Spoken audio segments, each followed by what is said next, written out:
Chapter 349. Naneo was brought home by Ji Xiaoye. At night, Yi Huanyan returned to the apartment above the company. Looking at the empty house, she suddenly felt a little disappointed. She had been busy preparing for the start of the movie in the past week. Now that the press conference was over, there were still many things waiting for her to do. From tomorrow onwards, she still had to stay at the filming location to follow up on the progress of the movie. When one was busy, they could forget many things, but it was only temporarily. For the past week, except for public appearances, Ling Han had not contacted her again. She flipped through her phone.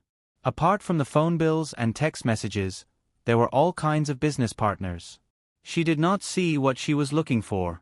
In a villa in the eastern suburbs by the lake, Ling Han opened a bottle of wine and stood in front of the French windows, looking at the lake in the distance. The moonlight shone on the lake, making it sparkling. 5 years ago, he moved away from his original place and sealed up everything about Yi Huanyan. He treated it as a pack of memories and buried it deep in his heart. He thought that as time passed, he would bury it deeper and deeper. His memory of Yi Huanyan would gradually become blurred and the pain in his heart would gradually lessen. But he did not expect that he would build a lonely grave in his heart. In the middle of the night, he would always go to pay his respects alone, regardless of the date. Gu Huanyan's appearance made him feel conflicted and filled with emptiness. It made him think that everything was in the past and that he could start over again. But when she was not around, he missed a dead person even more. He flipped through his phone. There were no messages or calls. This woman was really good at playing hard to get. Just as he was in a daze, the phone screen lit up. It was a call from Secretary Dong. President Ling, I will return to the company tomorrow. There is some progress in the matter you asked me to investigate. I will tell you the details in person. The written information has been sent to your email. Take a look. Have you found Gu Huanyan's previous information? Yes, it is very clear, but... But what? Just tell me. You will know after you read the information. Placing the wine glass on the coffee table, he leaned over and opened the laptop beside him. He clicked on the latest email in his mailbox and looked at the contents. His face gradually darkened. The next day, filming for Remaining Life officially started at the Lanjiang University town. Su Nianhua's acting was guided by a professional, and Yi Huanyan was the producer and executive director. Although she was called the executive director, she was actually just assisting from the sidelines. The assistant director was a veteran of romance films in the industry to control the overall situation. This was Su Nianhua's first time acting. Although his acting skills were lacking, his attitude was very serious. Coupled with his talent in this area, and Guan Nai patiently giving him pointers, the filming was quite satisfactory. After the 2 scenes in the morning were over, Yi Huanyan made some changes to the script after watching the replays with the senior. Then she went into the temporary studio to eat and work. Just as he stuffed the food into his pocket, his phone on the table vibrated twice. He received a text message. I brought you lunch. There are too many people around. I'll wait for you at the university parking lot. You know the car. Her eyes lit up, and she quickly closed her lunchbox and strolled out of the studio. On the way, she met Su Nianhua and hurriedly said hello, then ran away without saying anything. Su Nianhua was left standing in the same spot, frowning as he watched the figure run away. He was a little absent-minded. That smile was too familiar, as if he had seen it somewhere before. Yi Huanyan was not in the mood to think about anything else. It's been a week. Isn't he the one who bowed down first? When she reached the parking lot, she immediately found the black BMW parked behind the camphor tree. She tidied her hair, walked up leisurely, and knocked on the window. After she got in the car, a steaming lunchbox was stuffed into her hands. It contained 2 meat dishes and 2 vegetable dishes. There was also a thermos on the table between them with fish soup in it. Thank you. She smiled sincerely and picked up her chopsticks to eat slowly. Ling Han frowned as he looked at her. The way she ate gave him a strong sense of familiarity. She did not like to eat shredded carrots, but she placed them neatly on the side as if she had obsessive-compulsive disorder. Someone had done something like this before. Who exactly are you? Ling Han's voice was a little low, and it sounded very abrupt in the car. He had asked this question many times, and Yi Huanyan's ears were getting calluses from hearing it. She did not even raise her head as she vaguely said, "I'm whoever you want me to be. I'm tired of hearing you ask so many questions. I sent someone to check your information. What did you find?" Yi Huanyan lowered her head and was absent-minded. "You grew up in China for 20 years and lived in a remote village. Your adoptive parents were very good to you. They also had a son, which means you have an unrelated brother and a sister-in-law. Your sister-in-law didn't like you very much, so she was forced to drop out of school at the age of 18 and became a primary school teacher in the village. That's something that happened more than 10 years ago. You found out quite clearly. Fortunately, you met Gu Xinian 2 years later. You went home with him and became the second daughter of the Gu family again. After that, you did not show your face in public for 7 years. 4 years ago, the Gu family officially introduced you to the public for the first time at the birthday party. At that time, you had just given birth to a son, and your biological father was unknown. Ling Han deliberately emphasized the words biological father was unknown, making it seem even more thought-provoking.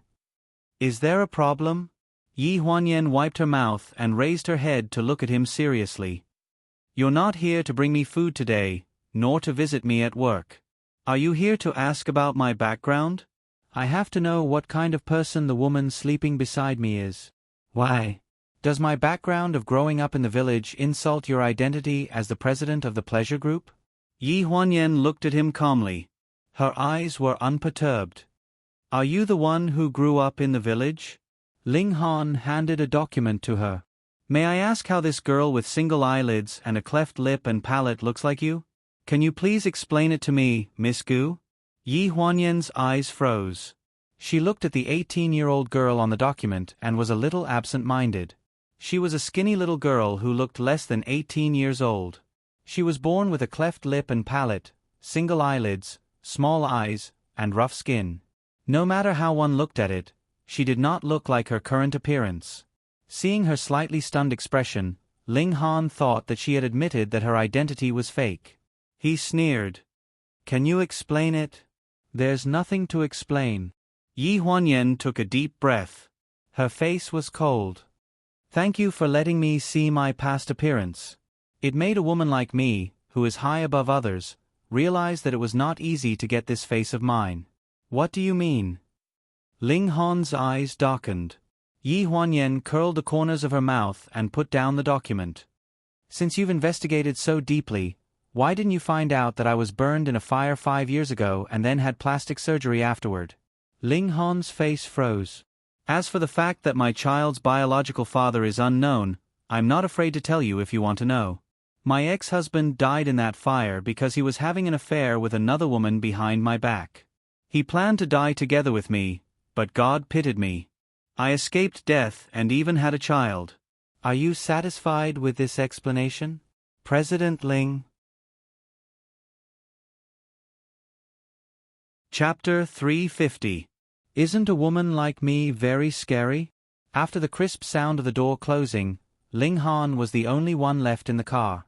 Beside his feet was a stack of documents thrown by Yi Huanyan. They were scattered all over the car. Ling Han frowned. If it was really as she said, that she had experienced her husband cheating on her, perishing together with her husband, being burned in a fire, and having plastic surgery to restore her appearance, then his actions today were no different from exposing her past, or even exposing her scars. She had already given him face by slamming the door and leaving. But why didn't he believe this woman in his heart? After that day, Ling Han was busy investigating Gu Huanyan's background, while Yi Huanyan was busy filming. They didn't meet each other, but they competed with each other. In the president's office of the pleasure group, Secretary Dong sent a thick stack of documents to Ling Han's desk. Gu Huanyan's ex-husband has been found. His family background is quite good, but he died in a fire 5 years ago. This is a photo. The man in the photo was very good-looking, about 26 or 27 years old. He wore a pair of glasses and looked very gentle. What about the cause of the fire? Have you investigated? It was an accident. A gas explosion. The maid at home was also involved. How old is the maid? In her early 20s. Chinese. She is quite pretty. Her photo is also inside. What happened after that? After that, Gu Huanyan underwent more than 100 plastic surgery operations. According to the information given by the hospital in Florida, Gu Huanyan was indeed sent to their hospital 5 years ago. At that time, there were large areas of burns on her body. This year was her last operation. Hearing this, Ling Hon frowned. Everything was as Gu Huanyan said. However, even though this background was flawless, there was something that made him feel that something was wrong, but he couldn't put his finger on it. It was as if there were some fragments that were intermittently connected in his mind. President Ling, you have investigated President Gu so carefully. Do you have any plans for Haiyan Media? Xiao Dong's voice pulled him back from his thoughts. He was stunned for a few seconds. What did you say? Do you have any plans for Haiyan Media? Hearing this, Ling Hon waved his hand. You can leave. I want to be alone for a while. Late at night, the film crew of Lanjiang University Town wrapped up for the night. Yi Huanyan drove to Fengshang alone to pick up Naneo. Because of the start of filming for Remaining Life, she had no choice but to leave Naneo in the care of Ji Xiaoye. When she arrived at Fengshang, she had just gotten out of the car when she received a call from Gu Xinian. She pressed the answer button and leaned against the car door to answer the call. Brother. Yen, I've done what you asked me to do. I've also sent the information that Ling Han wanted. He should have finished reading it by now. Thanks, brother. Why are you being so polite with me? It's just that it's not up to us whether he believes it or not. There are no flaws. Even if he suspects something, he can't do anything. Since you've decided to return to his side, why go through so much trouble to create a fake identity? Don't you want me to punish him? The voice on the other end of the phone drawled. Is that so? Are you punishing him, or do you not want him to know how much you've suffered all these years? Are you afraid that he'll blame himself? It's fine to lie to others, but do you think I can't tell? Brother. Yen. A sweet voice came from behind, interrupting Yi Huanyan's attempt to act coquettishly with the person on the other end of the phone. She was startled by the force on her shoulder. She turned around and was stunned. Xiao Yu. Ji Xiaoye stood in front of her. She wore a white shirt with a large white bow on the chest and a long black mermaid skirt that revealed half of her calves. She wore 12-centimeter high heels on her feet, making her look tall and imposing. However, her smile was a little too sweet. I saw your car upstairs, but you didn't come up for a long time. Who were you calling? Yi Huanyan's expression froze. What's with that expression? Ji Xiaoye looked confused. Gu Xinian's stiff voice came from beside her ear. Why don't I hang up first? Yi Huanyan's eyes flashed when she heard this.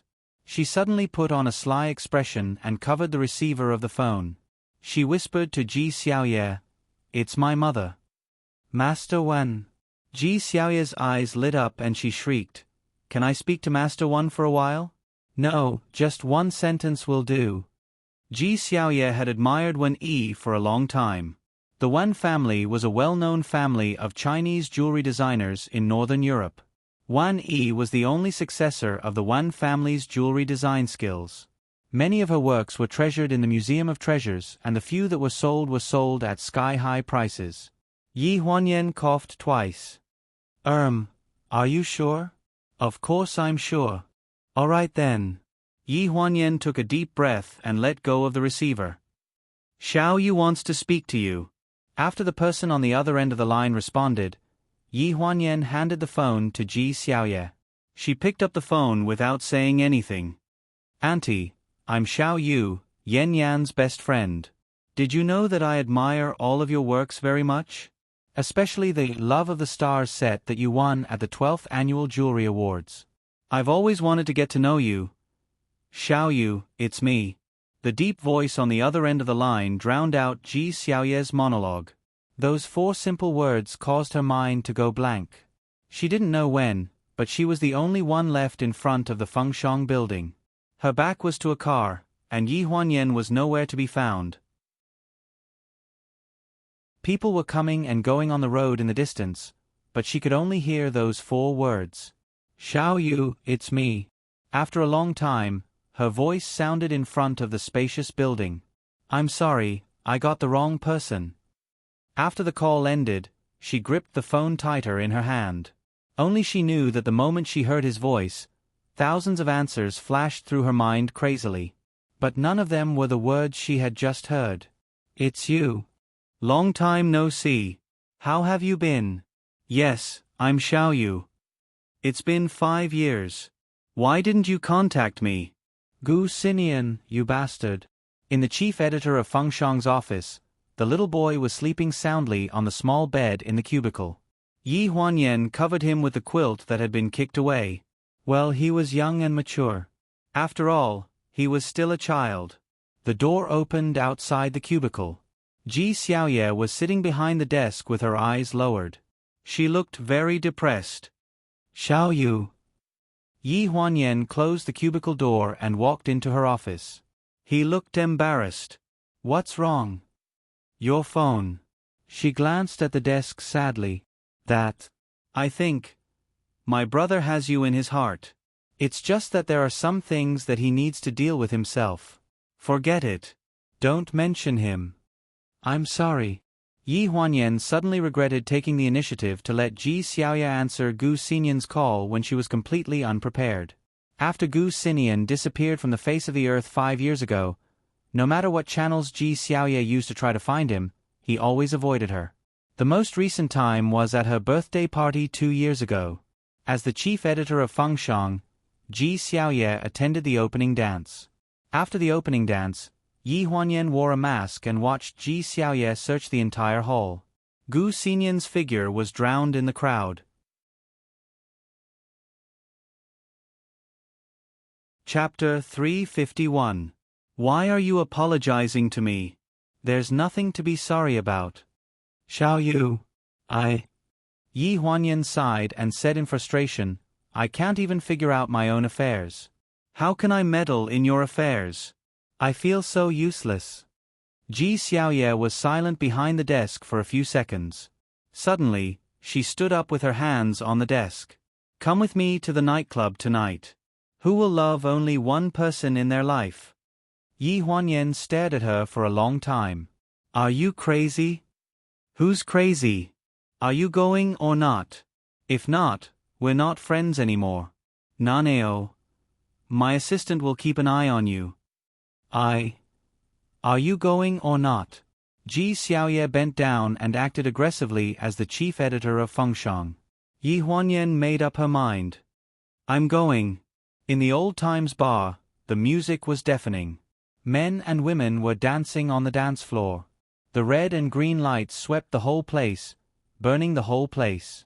After Ji Xiaoye and Yi Huanyan entered the door, everyone's attention was on them.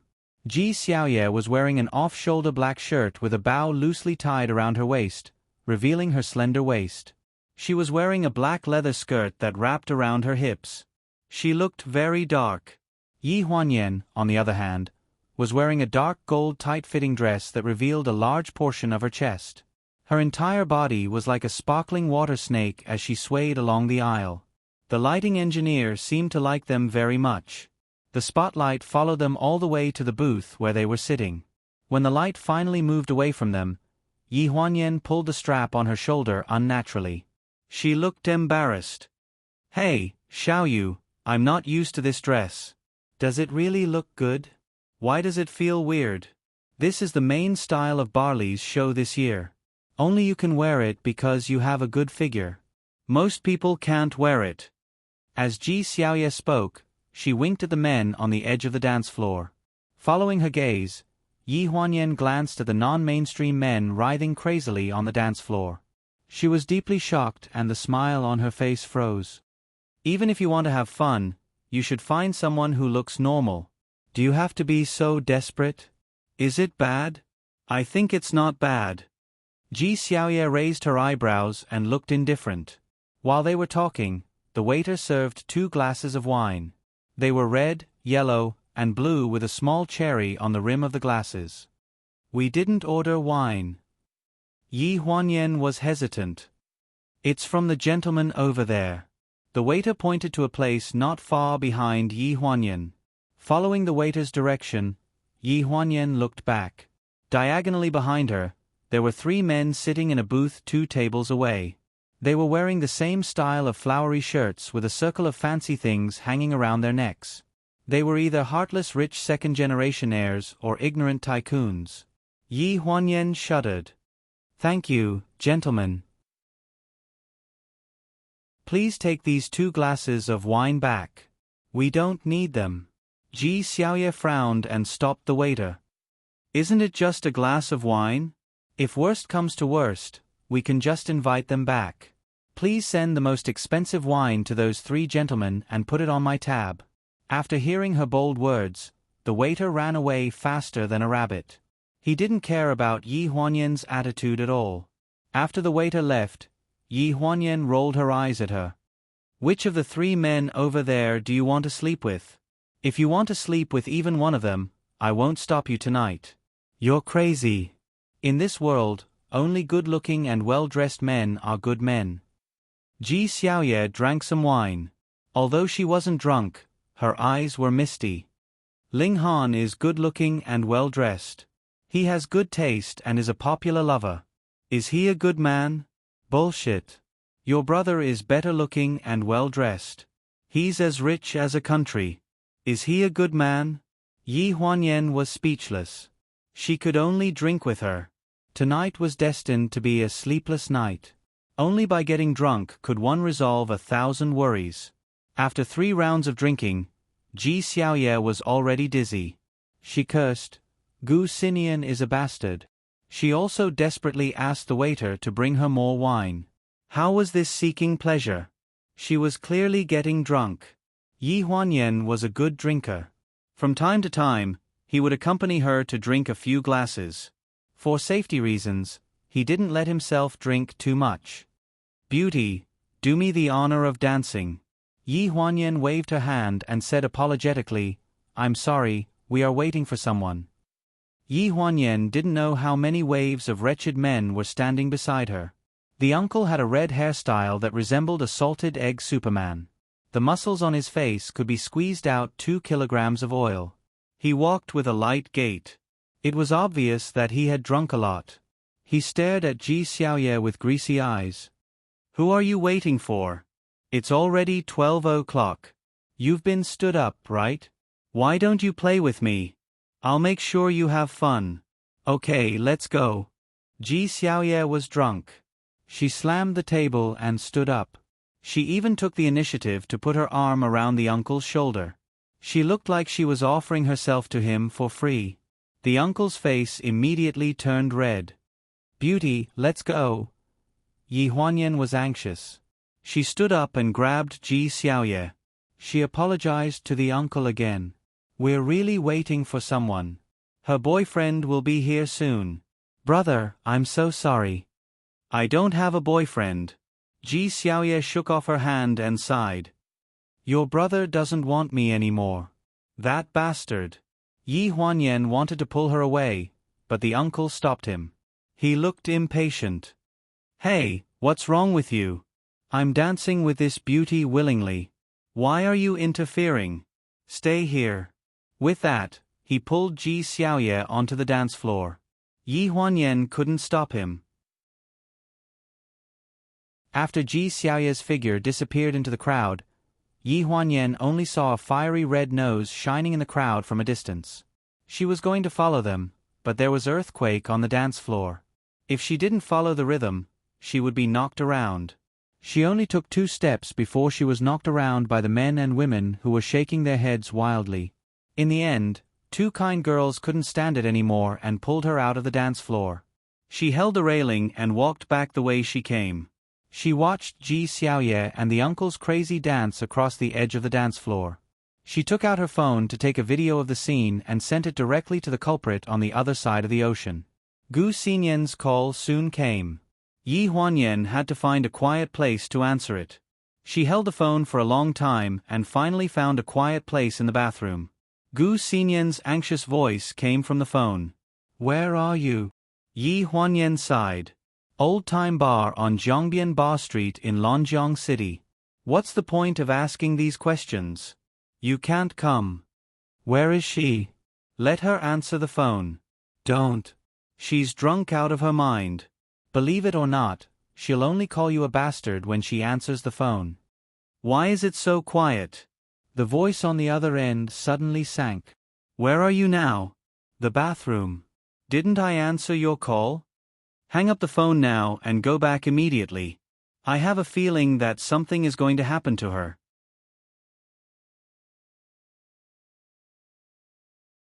Chapter 352. Yi Huanyan was initially skeptical of Gu Xinyan's words, but after hanging up the phone and returning to the bar, she witnessed her brother's prophecy with her own eyes.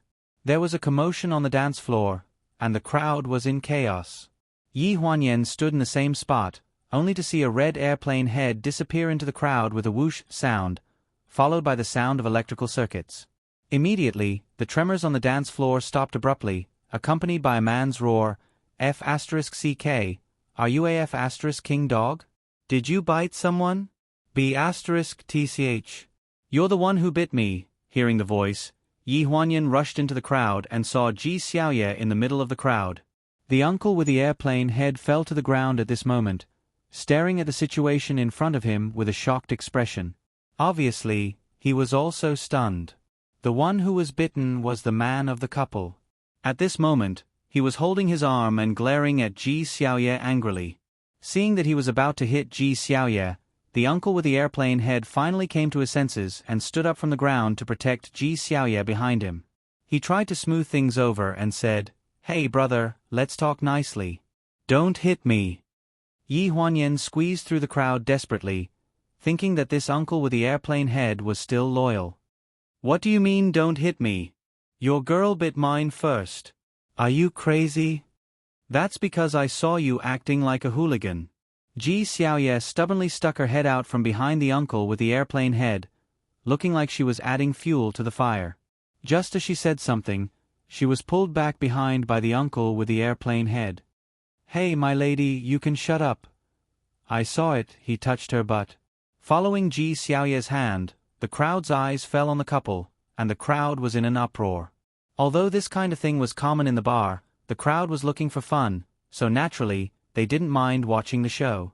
The woman covered her face and hid behind the man. She looked extremely embarrassed. The man was flustered and exasperated. This is my girlfriend, what does it have to do with you? Why did you bite me? Little brother, I'm really sorry. My little sister drank too much today. Stop F*King Bullsh**. You bit me today. If I get rabies, who will be responsible for it? Then what do you want? Cut the crap. Pay for the medical fees and mental damages. How much do you want? The man counted with his fingers and pondered for a few seconds before raising his palm. 50,000. It was just a bite, but he asked for 50,000 yuan. This was obviously a scam. Yi Huanyan was blocked by the crowd. Hearing this, she quickly squeezed her way out. Before she could squeeze through, she heard the voice of the man at the head of the plane. He looked relieved. Isn't it just 50,000 yuan? Okay, don't spoil everyone's mood. Go do what you need to do. I'll transfer the money to you through your phone. After the uncle at the head of the plane said this, Yi Huanyan finally squeezed her way out of the crowd. She staggered to Ji Xiaoye's side and supported her. Good Lord, he was so drunk that he couldn't even open his eyes. He was still cursing. 50,000 yuan, right? I'll pay. Thank you, uncle. Yi Huanyan supported Ji Xiaoye with one hand and took out her phone. She glanced at the man who had been bitten. Big brother, give me your account number. I'll transfer the money to you now. The man turned around to look at his girlfriend. His eyes shifted, and he suddenly changed his words. I didn't finish just now. 50,000 is definitely not enough. I want 100,000. Hearing this, Yi Huanyan frowned and slowly raised her head. The uncle at the head of the plane next to her also said in a low voice, "How can a man go back on his words? You said 50,000 yuan, so it's 50,000 yuan. I didn't bargain at all. You can't just raise the price like that." This man obviously saw that Yi Huanyan and the uncle were not poor people. When they said 50,000 yuan, they agreed without batting an eye. That was why this man had crooked thoughts. That 50,000 yuan just now was mine. The 50,000 yuan I want now is my girlfriend's. You're talking nonsense in front of so many people. Doesn't my girlfriend care about her reputation? This is the compensation for her emotional distress. He was quite eloquent. The uncle's face darkened. "Young man, you can't be like this." The wretched man looked like he was used to the nightclub. When he saw this, he sneered. "What? I don't think you're lacking 100,000 yuan. Besides, I'm the victim. I'll take whatever I say. What if we don't pay?" Yi Huanyan's voice carried some indifference. Her gaze looked over the uncle's shoulder and landed on the wretched man. "Yo, beauty, you might not know whose territory this bar is." "I really don't know. Haven't you heard of my big brother, Black Dragon?" When the two words, Black Dragon, were mentioned, the man's face was full of arrogance. The uncle hurriedly turned his head and said in a low voice, "Girl, Black Dragon is the boss of this territory. Forget it, forget it. Let's not fight with people like him. Isn't it just money? We don't lack this little bit of money. I'll pay for you. After all, I brought him here." However, Yi Huanyan's eyes turned cold. "I don't care if you're Black Dragon or White Worm. I'm only telling you, if you want 50,000 yuan, then it's 50,000 yuan. Not a cent more." The wretched man's face darkened. B*TCH, I think you need to be taught a lesson. If you have the guts, stand here and don't move. Xiao Tian, call Big Brother. You're the only one who knows how to call, right? We'll call too. Ji Xiaoye snatched Yi Huanyan's phone. Xuan said, we'll call too." The uncle frowned and looked embarrassed. "Girl, if you do this, I can't help you. Black Dragon is not to be trifled with. I still have to take care of my old age." Yi Huanyan was busy snatching her phone from Ji Xiaoye and did not have time to respond to the uncle. She hurriedly turned her head and smiled apologetically. It's okay. We can handle it ourselves. Uncle, you can leave first." Just as the uncle left, the wretched man's voice came from the other side of the phone.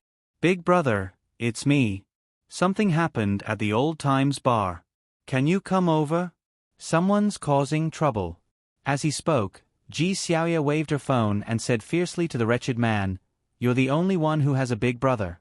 We have one too." Yi Huanyan raised her head and looked at the sky. Her expression froze. The caller ID did show the word, brother. Before she could snatch the phone, Ji Xiaoye had already picked up the call. In front of Yi Huanyan, she shouted into the phone, "Big brother, I have someone causing trouble here. Bring more people over. The more the better." Yi Huanyan's expression froze. She watched as Ji Xiaoye shouted into her phone heroically. Those who did not know better would have thought that the other party was a mafia boss. She really wanted to see Gu Xinyan's reaction on the other end of the phone. The evils she brought upon herself were the hardest to bear. The wretched man on the other side of the phone did not seem to want to lose. He raised his voice. "Big brother, I only have 2 women here, but they look like they have some background. Bring more people." Ji Xiaoye's voice grew louder as she shouted, "Brother, I only have one stinking hooligan here. How dare he say that it's right to touch someone's butt? Bring more people over to beat him up." Yi Huanyan did not know whether to laugh or cry.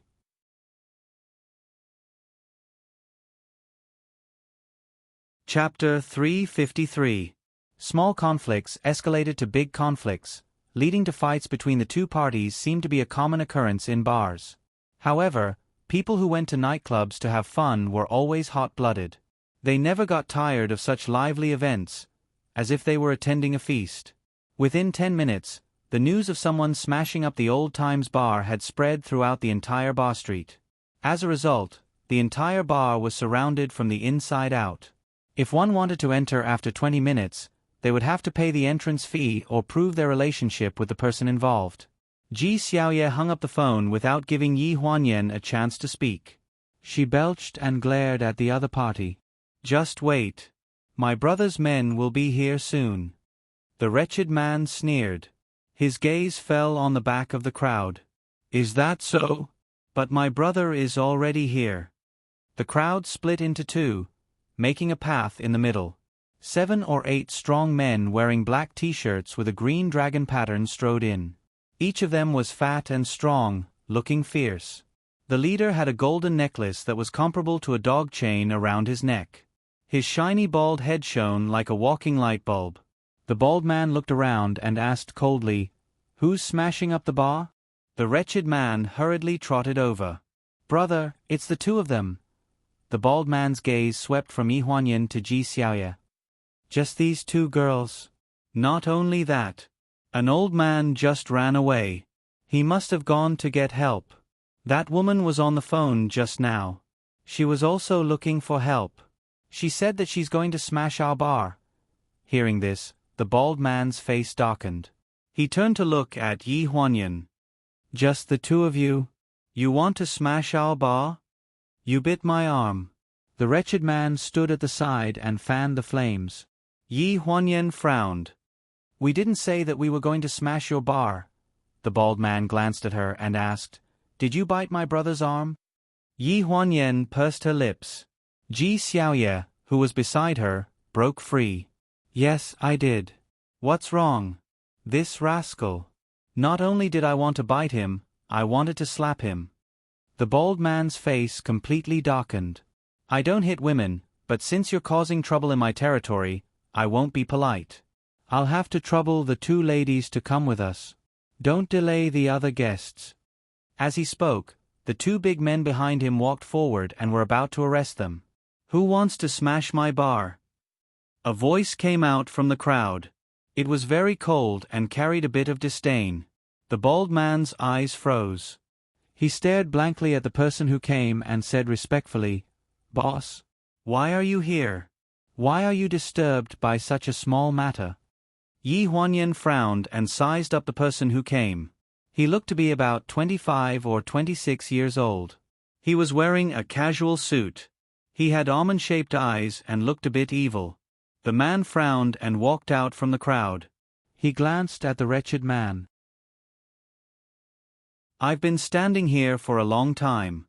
I wanted to see who this big brother he was talking about was. I didn't expect it to be someone familiar. Xiaolong, interesting. Who is this person to you? Why haven't I seen him before?"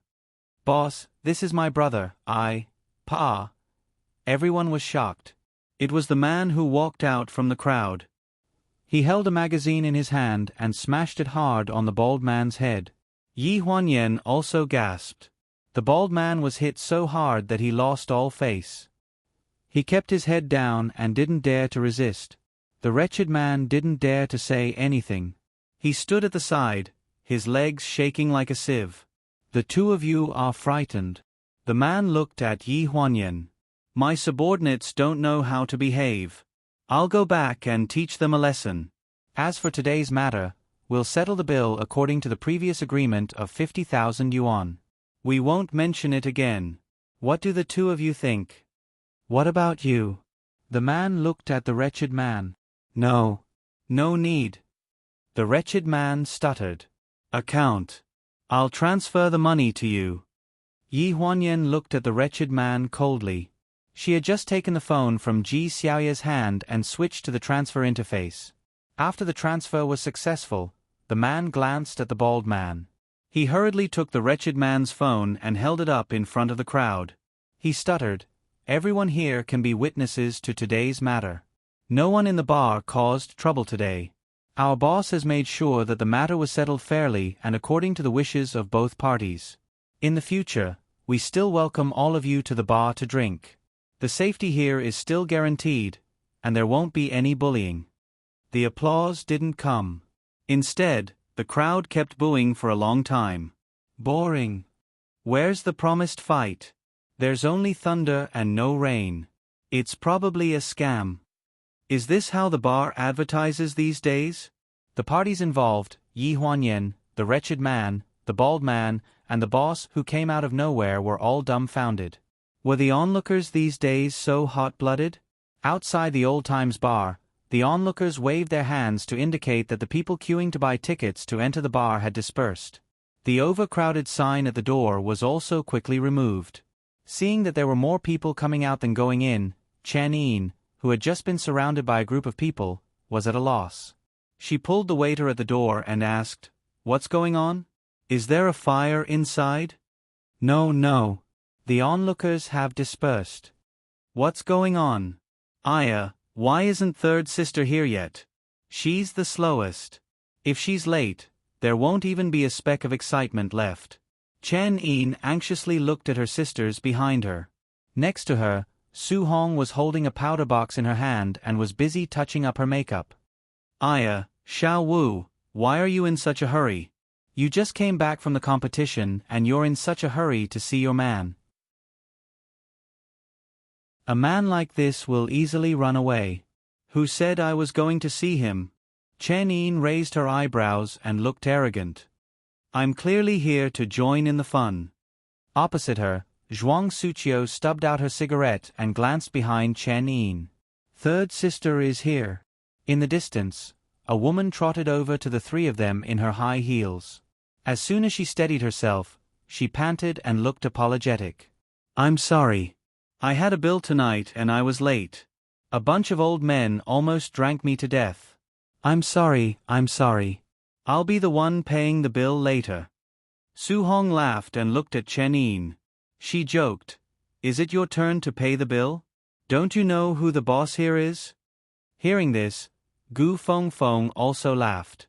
"How could I forget? We have the lady boss here." Chen Yin panicked and looked at Zhuang Suqiu. "Big sister, look at them bullying people. Why don't you do something about it?" Zhuang Suqiu raised her eyebrows and a rare trace of craftiness appeared in her eyes. "They're wrong. To be precise, it should be the future lady boss." "Big sister." All right. Stop fooling around. Hurry up and go in. You're almost 2 hours late. You're not allowed to mention this in front of him." "I don't intend to agree to it." "Agree to what? Xiao Wu, tell us." "You." "I'm not going to tell you."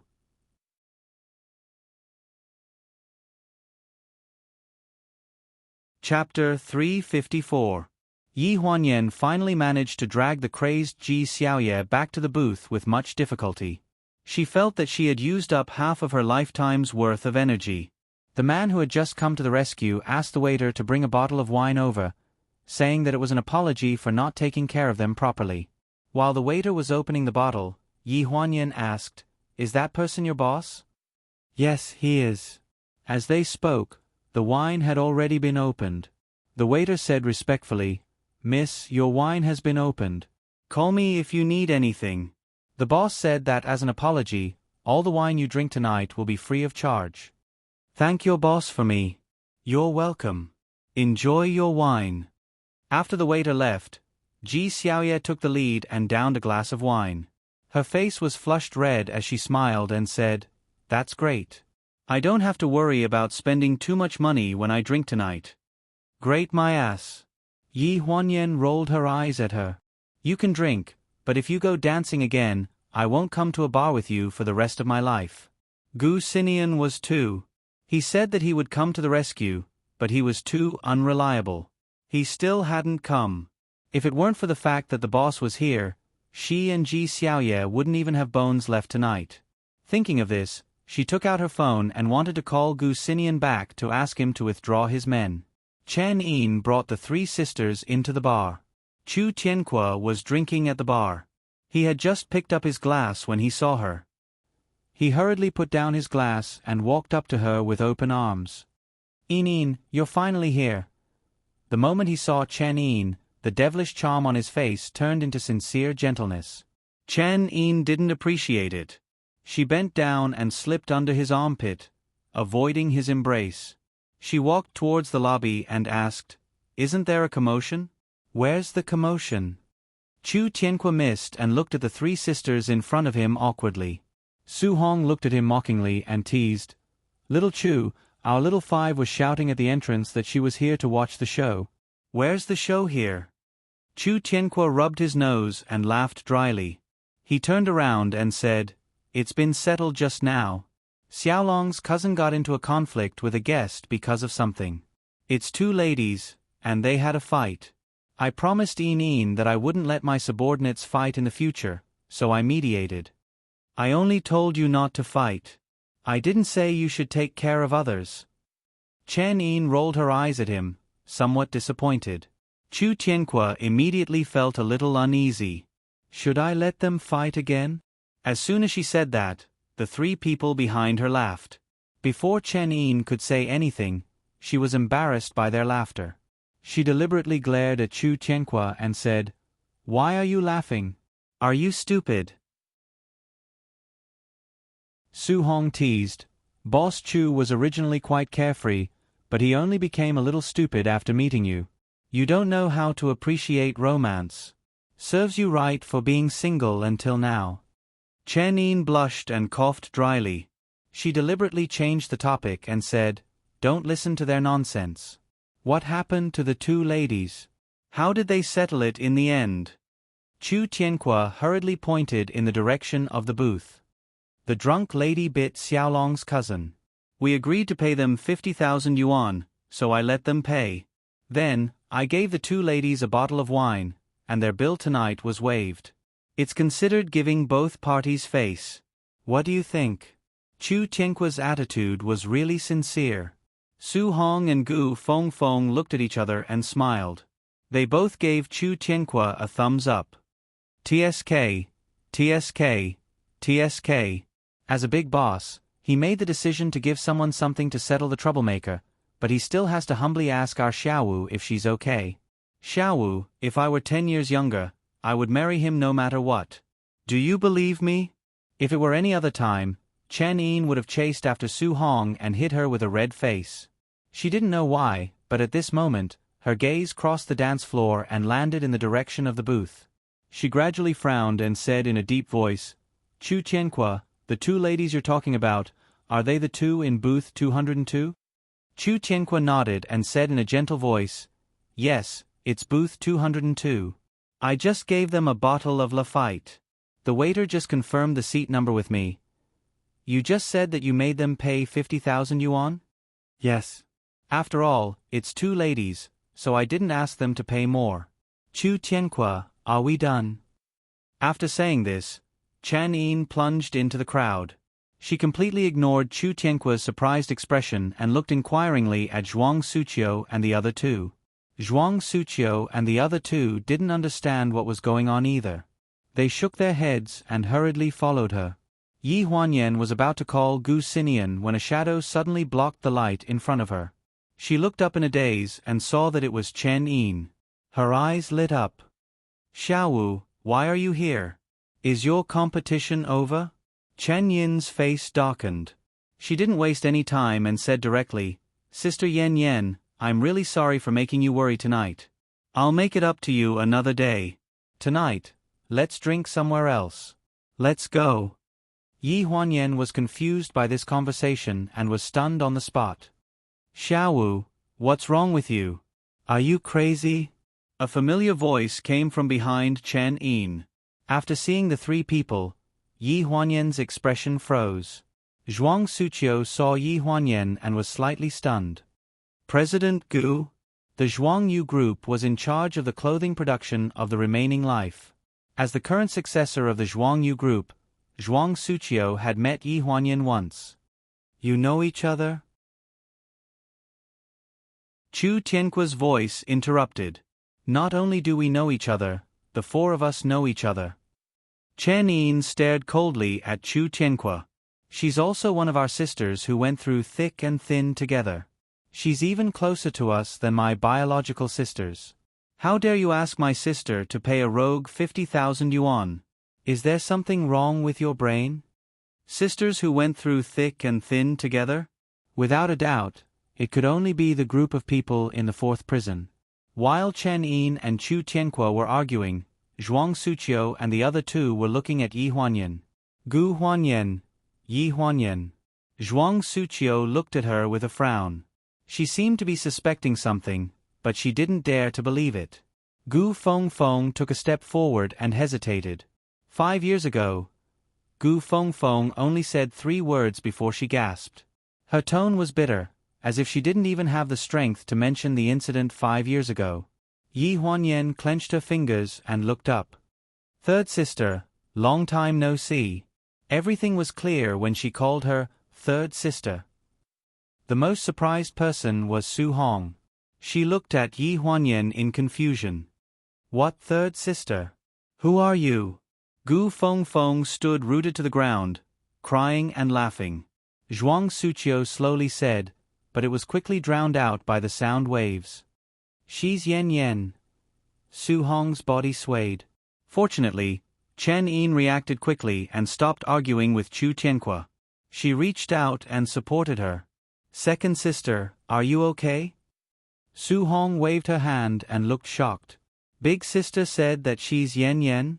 Didn't Yen Yen 5 years ago? Chen Yin frowned. She is. Yi Huanyan felt a little guilty facing this group of sisters who remembered her. She didn't know how to say it. There are too many things that I can't explain clearly in the past 5 years. I'm very sorry that I couldn't send you a letter. I'm really sorry. I wanted to find a suitable time to meet you again, but I didn't expect. Zhuang Suqiu took a deep breath, as if she had just recovered from this fact. She looked at Chen Yin faintly. Little 5, did you already know?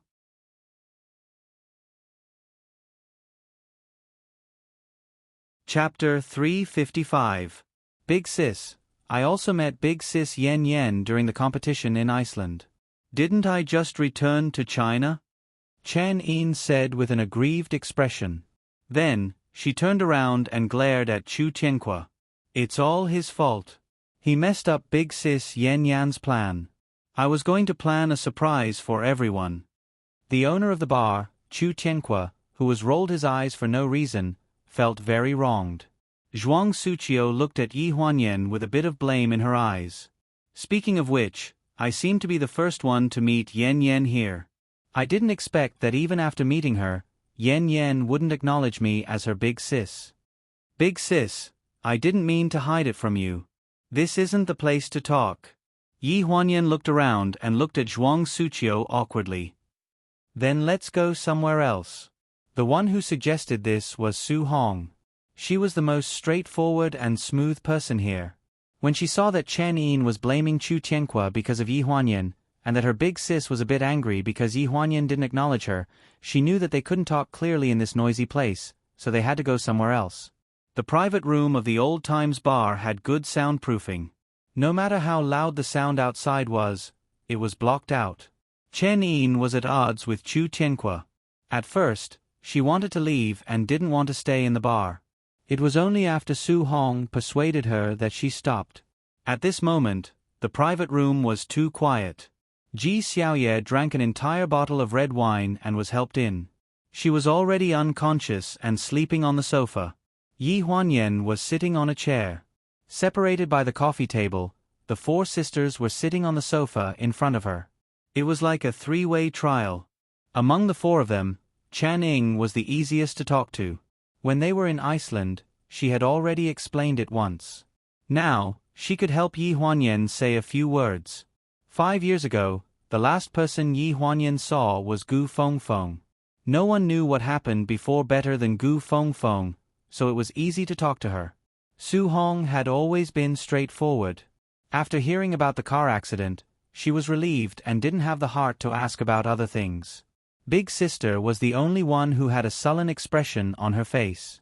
After everyone had asked the question one by one, she said faintly, "So, you were the one who instructed Haiyan Media, who was in the limelight, to suddenly propose a collaboration with Zhuangyu Group and deliberately go easy on me during the negotiation?" Yi Huanyan smiled awkwardly. "I didn't let you win on purpose. Zhuangyu Group's clothing is really good. I plan to work with them for a long time in the future. When she returned to China, she found out that Zhuang Suqiu's divorce case had been going on for 3 years. She was the scapegoat for that man and spent 5 years in prison. After she was released, she became a mistress and moved in with her family. She even gave birth to a son. Her ex-husband was unwilling to divorce her because it involved the division of many assets and the custody of Zhuang Suqiu's daughter. This case went on for 3 years. Zhuang Suqiu had a criminal record, so the distribution of custody was mostly biased towards the man. In the end, she had no choice but to give in and leave the marriage with nothing in exchange for the custody of her daughter. A year ago, the husband and wife of Zhuang Yu Group's chairman couldn't stand the rumors and finally died of depression. They left the group, which was now in a precarious situation, to her. Therefore, when Yi Huanyan decided to collaborate with Zhuang Yu Group, she didn't even think about it and made a huge concession in terms of the price. However, Zhuang Suqiu had always been proud and arrogant. She was afraid that Zhuang Suqiu wouldn't accept her identity after she found out, so she kept it a secret. However, paper couldn't wrap fire, so it still led to the awkward situation today. Yi Huanyan carefully observed Zhuang Suqiu's expression. "Big sister, it doesn't matter who earns the money. It's all the same." There was silence in the air for a long time. Zhuang Suqiu looked at her and took a deep breath. "Come on, you gave away tens of millions of profit just because you said so. It's all the same. If it were someone else, would you be willing to let them earn this money?" Seeing that everyone was nervous, Zhuang Suqiu suddenly laughed out loud. "What's wrong with you? Seeing that I cheated Yan Yan of her money, all of you are thinking that it's easier to cheat Yan Yan of her money. Do you think that I'm pretending to be innocent after getting such a good deal? Let me tell you, don't even think about it. I'm personally borrowing this money from Yan Yan. When Zhuang Yu Group stabilizes next year, I'll give Yan Yan a big gift."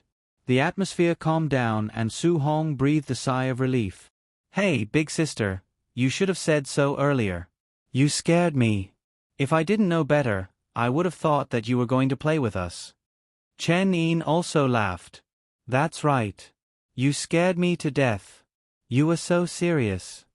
After explaining everything clearly, Su Hong secretly sent a text message. After a series of knocks on the door, a waiter pushed a trolley in. There were 2 bottles of champagne in the ice bucket and a variety of colorful cocktails on the trolley. Behind the waiter was the bar owner. "What are you doing here?" Channing frowned and her face darkened. She stared unhappily at the tall man behind the waiter, who was nervous. Chu Tianque said nervously, "I'm bringing some food and drinks for everyone." "How much?" "I'll pay."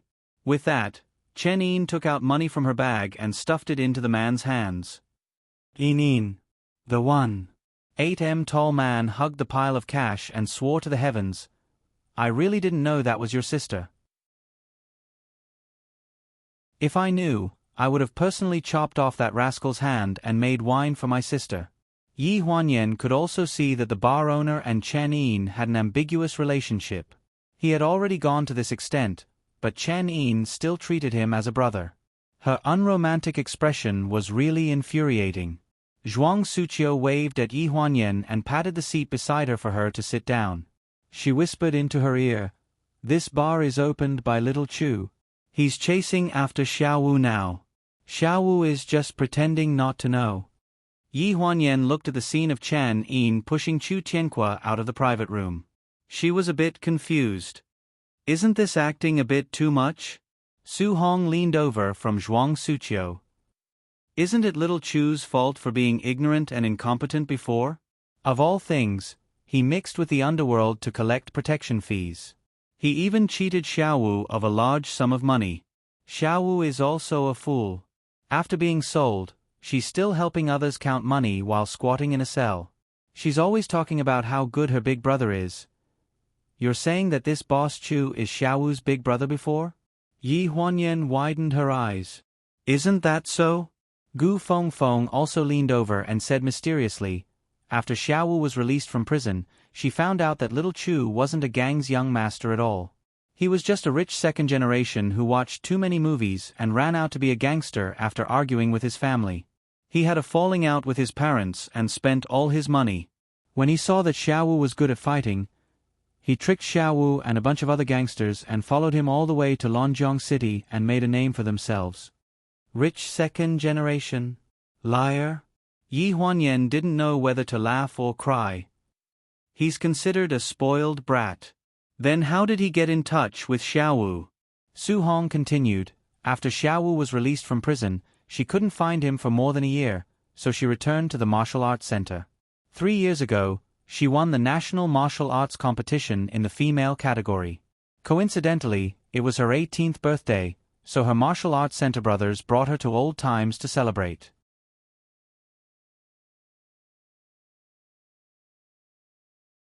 Chapter 356. Just like that. Yes. An ill-fated relationship. Su Hong clicked her tongue and sighed. You don't know, but I was there that day, so I can be considered a witness. I told Xiao Wu to bring her martial brothers to my place, but she refused to listen. Isn't this a coincidence? Gu Feng interrupted. Come on, second sister, Xiao Wu's martial arts club is filled with a bunch of 18 or 19-year-olds. If she goes to your place, those girls under you will throw themselves at her. I'm afraid that those hot-blooded youths won't be able to keep their reputation. Yi Huanyan's mouth twitched. She lowered her voice and said, Sister Hong, don't tell me you're still doing that kind of business? Screw you. Su Hong rolled her eyes at Gu Feng and said righteously, Don't listen to Feng's nonsense. My place is a proper place. I accompany people to drink, play, and sing, but I don't accompany them to sleep.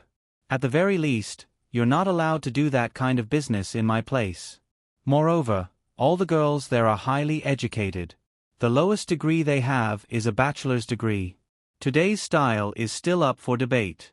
How much of what Su Hong said was true remained to be seen. The feud between Chen Yin and Chu Tianhua was probably far more interesting than what Su Hong and Gu Feng said. That day, when Xiao Wu saw little Chu, she beat him into a pig's head. Those martial brothers couldn't stop her. The bar was smashed into smithereens, but little Chu didn't even dodge or let anyone interfere. Sk. At that time, I thought that this guy was very infatuated. Only later did I know how badly he had tricked Xiao Wu. He cheated her of her money and caused her to get into a fight and go to jail. Is there anything more serious than that? If that's all, then it's fine. Do you remember the bracelet that Xiao Wu always wore when we were in jail?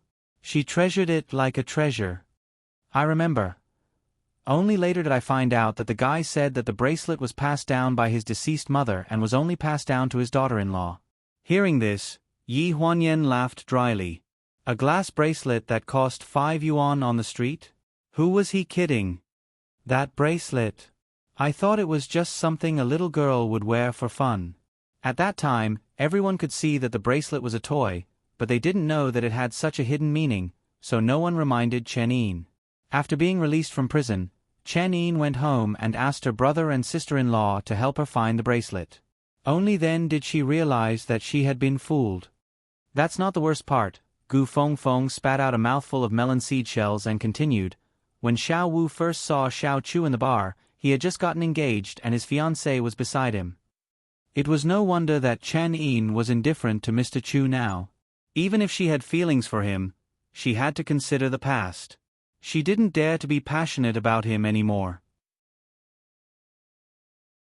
After talking about the past, Chen Yin came in from outside and locked Mr. Chu outside. With tears in her eyes, she shouted, "Tonight, we won't go home until we're drunk." The sisters reveled and opened 2 bottles of champagne. Dozens of different cocktails in the cart were gradually emptied. Ji Xiaoye, who was in the corner of the sofa, woke up and came to join the battle. Everyone present is a sad person, and they all have sad memories. Oh, I really can't drink anymore. My husband has called me more than 10 times. He said that my son won't sleep at night. I have to go home. Gu Feng reached for her phone and apologized to everyone, but was stopped by Chen Yin. She said drunkenly, "Men are all bad. Third sister, you have to be careful of third brother-in-law. You drank too much, you drank too much." Su Hong pulled Chen Yin and pulled her hand away from Gu Feng. She waved at Gu Feng and said, Go home and accompany your husband and child. Don't worry about us. Gu Fengfeng walked to the door and looked back repeatedly. She made up her mind, gritted her teeth, and returned to her seat. She opened a bottle of beer and said, I'm going all out tonight. F*ck men, F*ck family, and F*ck children. We won't go home until we're drunk. At this age, she had a successful career and a beautiful family. The unbearable past of selling things had become a thing of the past. 2 years ago, at the Lanjiang City's Outstanding Entrepreneurs Summit, there was a seat with her name on it. Her assistant could always write a script and let her go on stage to pretend to be a cultured person. Her husband said that she should rest, so she stayed at home and became a housewife. Her husband said that she should have a child, so she gave birth to the child and took care of her husband and children. Now, she didn't have to worry about food and clothes, but she missed the busy days 5 years ago. The sky gradually brightened. When she woke up, the noise in the bar dissipated, leaving only silence in the bar. Yi Huanyan's phone rang all night. She woke up and went to the bathroom with her phone. After washing her face, she yawned and answered the call. What's the matter, brother? Where are you? You didn't answer the phone all night. Are you okay? Yi Huanyan yawned and fixed her makeup in the mirror. She said unhappily, I'm at the bar. What's the matter? What bar? Old times. Gu Qi's men didn't find you. Are you really okay? Gu Qi. Yi Huanyan's brain short-circuited for a moment. Xiao Yu and I are fine. Didn't I tell you last night? The matter has been resolved. What did you ask Gu Qi to do? The other end of the phone was silent for a few seconds. It's good that you're fine. Forget it, you don't have to worry about it. After coming out of the bathroom, Su Hong stretched and took a picture with her in the corridor with a pair of panda eyes. She raised her arms and gave her a big hug. Morning. Yi Huanyan smiled. Morning, Sister Hong. With your face and figure, you'll definitely be the best at my bar. Yi Huanyan knew that Su Hong was joking, so she simply played along. Okay, but you have to tell me how much your monthly salary is first. I'll consider it. The minimum salary is 100,000 yuan a month. The guests keep their own tips. You'll only sit at the bar and not receive them. You can choose to take 3 days off from Monday to Friday, work at night on the other 2 days, and work all day on Saturday and Sunday. How about it? Do you want to consider it? She sounded so serious.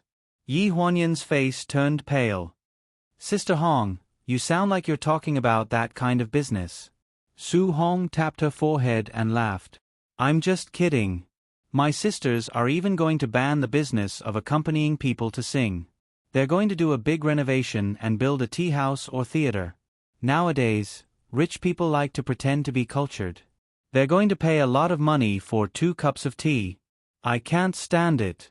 The two of them were joking when they heard a commotion in the lobby. What's the matter? Su Hong grabbed a waiter and asked.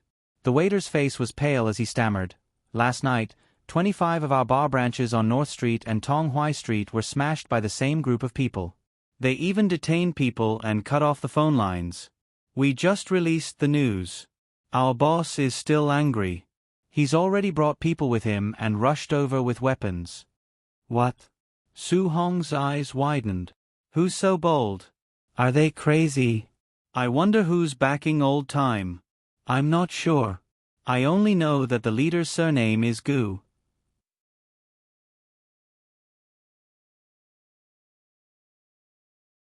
Chapter 357.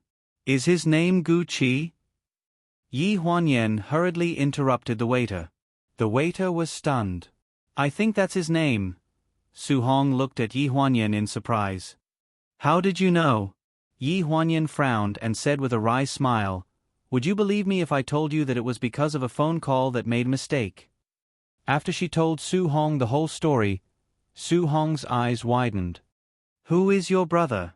He's so powerful that he dared to smash more than 20 bars just to find you? He's too reckless. Yi Huanyan sighed. My brother isn't usually like this. Last night, He didn't just look for me. He also looked for the girl who was drinking with us last night. She's my best friend. Smashing more than 20 bars with the same name as old times, one could imagine how angry Gu Xinian was when he received Ji Xiaoye's nonsense call last night. These men don't know how to cherish until the last moment. Su Hong sighed. These two sighs made Yi Huanyan suddenly think of something. She turned her eyes.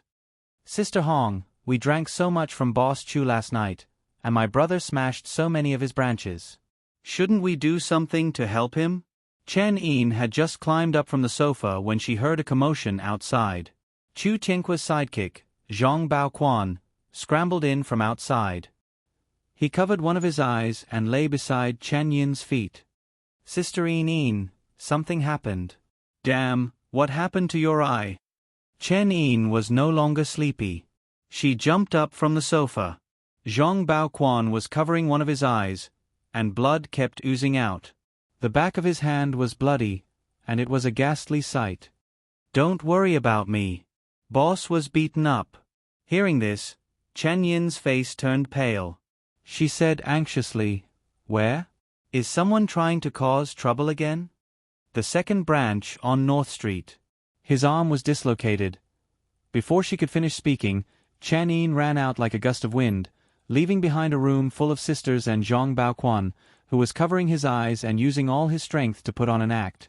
After Chen Yin left, Su Hong and Yi Huanyan opened their eyes from the sofa. Both of them held back their laughter as they looked at Zhang Baoquan, who was groaning on the ground. Zhang Baoquan put down his hand that was covering his eyes and giggled. Sister Hong, my acting skills aren't bad, right? Su Hong glanced at him. All right, they've already left. I'll follow them later. You don't have to join in the fun. Go home and rest for the next 2 days. Yi Huanyan pulled out a wad of cash from her wallet and stuffed it into Zhang Baoquan's hand. You acted well. This is a service fee. Zhang Baoquan was overjoyed. Thank you, Sister Yen Yen. You can always look for me for this kind of thing in the future. After the scene was set, Zhuang Suqiu and Gu Fengfeng left first. Ji Xiaoye had a hangover the whole night. When she woke up, she was still dizzy and talking nonsense. Last night, she drank until dawn. In the end, she didn't even know what she was called and called herself Crayon Shinchan. Although she was awake now, Yi Huanyan was still worried about her going back alone. Su Hong waved her hand. You go back with her. Leave the matter of Xiao Wu and Xiao Chu to me. Anyway, didn't you arrange it on your side? Let's keep in touch by phone. Yi Huanyan was relieved when Gu Qi was handling things. If this scene could make Chen Yin and Boss Chu reconcile, it would be a good deed. Ji Xiaoye was very dizzy. Yi Huanyan was worried that something would happen to her, so she took her to the hospital. After the examination, it was confirmed that her alcohol intake was seriously over the limit. She was waiting in the emergency department for infusion. After 2 bottles of medicine were given, she woke up slowly from the bed. Her lips were dry and cracked. She looked at Yi Huanyan with a haggard face. Her voice was very dry and hoarse. I want to drink water. Madam, you're finally awake. Yi Huanyan hurriedly handed her the water that had been poured by the side. After she drank half a glass, her throat felt a little better. Yi Huanyan sat by the bed and peeled an apple for her. She complained that she drank too much last night. It was too ridiculous. She stared blankly at the air in a daze. It was as if she was talking to herself. She said to herself, You might not believe me, but in the 5 years that he was gone, I've never gotten drunk. I don't dare. Yi Huanyan's hand paused in peeling the apple. She looked at her in a daze. It's only because you're back that I dare to indulge myself like this. In the past, when you weren't around and he wasn't around, everyone around me looked at me and waited to see me make a fool of myself. It was as if the slightest mistake would be a disgrace to the position of chief editor of Fengshang. Did you know that every time I was at a drinking party, I was afraid that I'd make a fool of myself if I drank too much, so I asked my assistant to secretly help me change the red wine into grape juice and the white wine into mineral water. I don't like this position, so I won't do it. But do you know? Only when I'm in this position will I often appear in the news and let him see it. Actually, I'm also quite a capable person. I'm not completely unworthy of him. I always feel that one day, he might see a report about me in the news, but I don't know which one it will be. So, I can only make sure that every report about me is perfect enough. Shall you? But in fact, maybe he doesn't care at all. He has never cared. This was the real reason why she had been suppressing herself for the past 5 years. She rambled on about some of the things that she didn't say last night when she was drunk. Yi Huanyan felt uncomfortable listening to her. She couldn't wait to call Gu Xinian over right now and let him hear what she had done. I've thought it through. It's been 5 years. It's time to let go. Ji Xiaoye stared at Yi Huanyan in a daze. The corners of her mouth gradually curled up. She was a little stiff and a little forced, but she had used up all her strength. From now on, I want to live for myself. After the 2 bottles of 4 drips were finished, the nurse came over to test her blood alcohol level. She said that there were some problems with the blood test, but she didn't know what the problem was.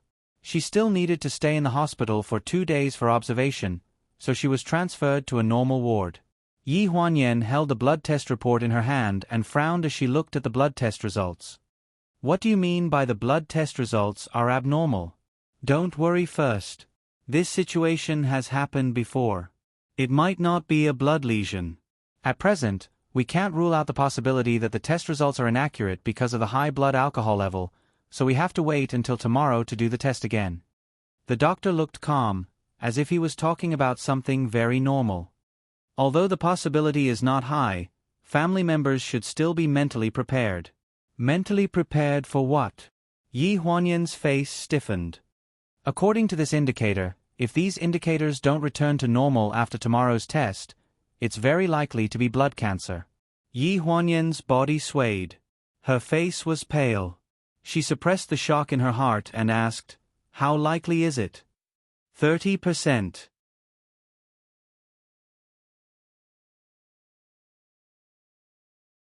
Chapter 358. This possibility has nothing to do with the possibility of blood abnormalities. It's just the accuracy of the blood test after drinking. If the patient has been on a diet for a long time, the accuracy of the blood test will decrease, so this test result can't be used as a standard for judgment. The doctor, who looked to be in his early 30s, pushed his black-rimmed glasses with a serious expression. What do you mean?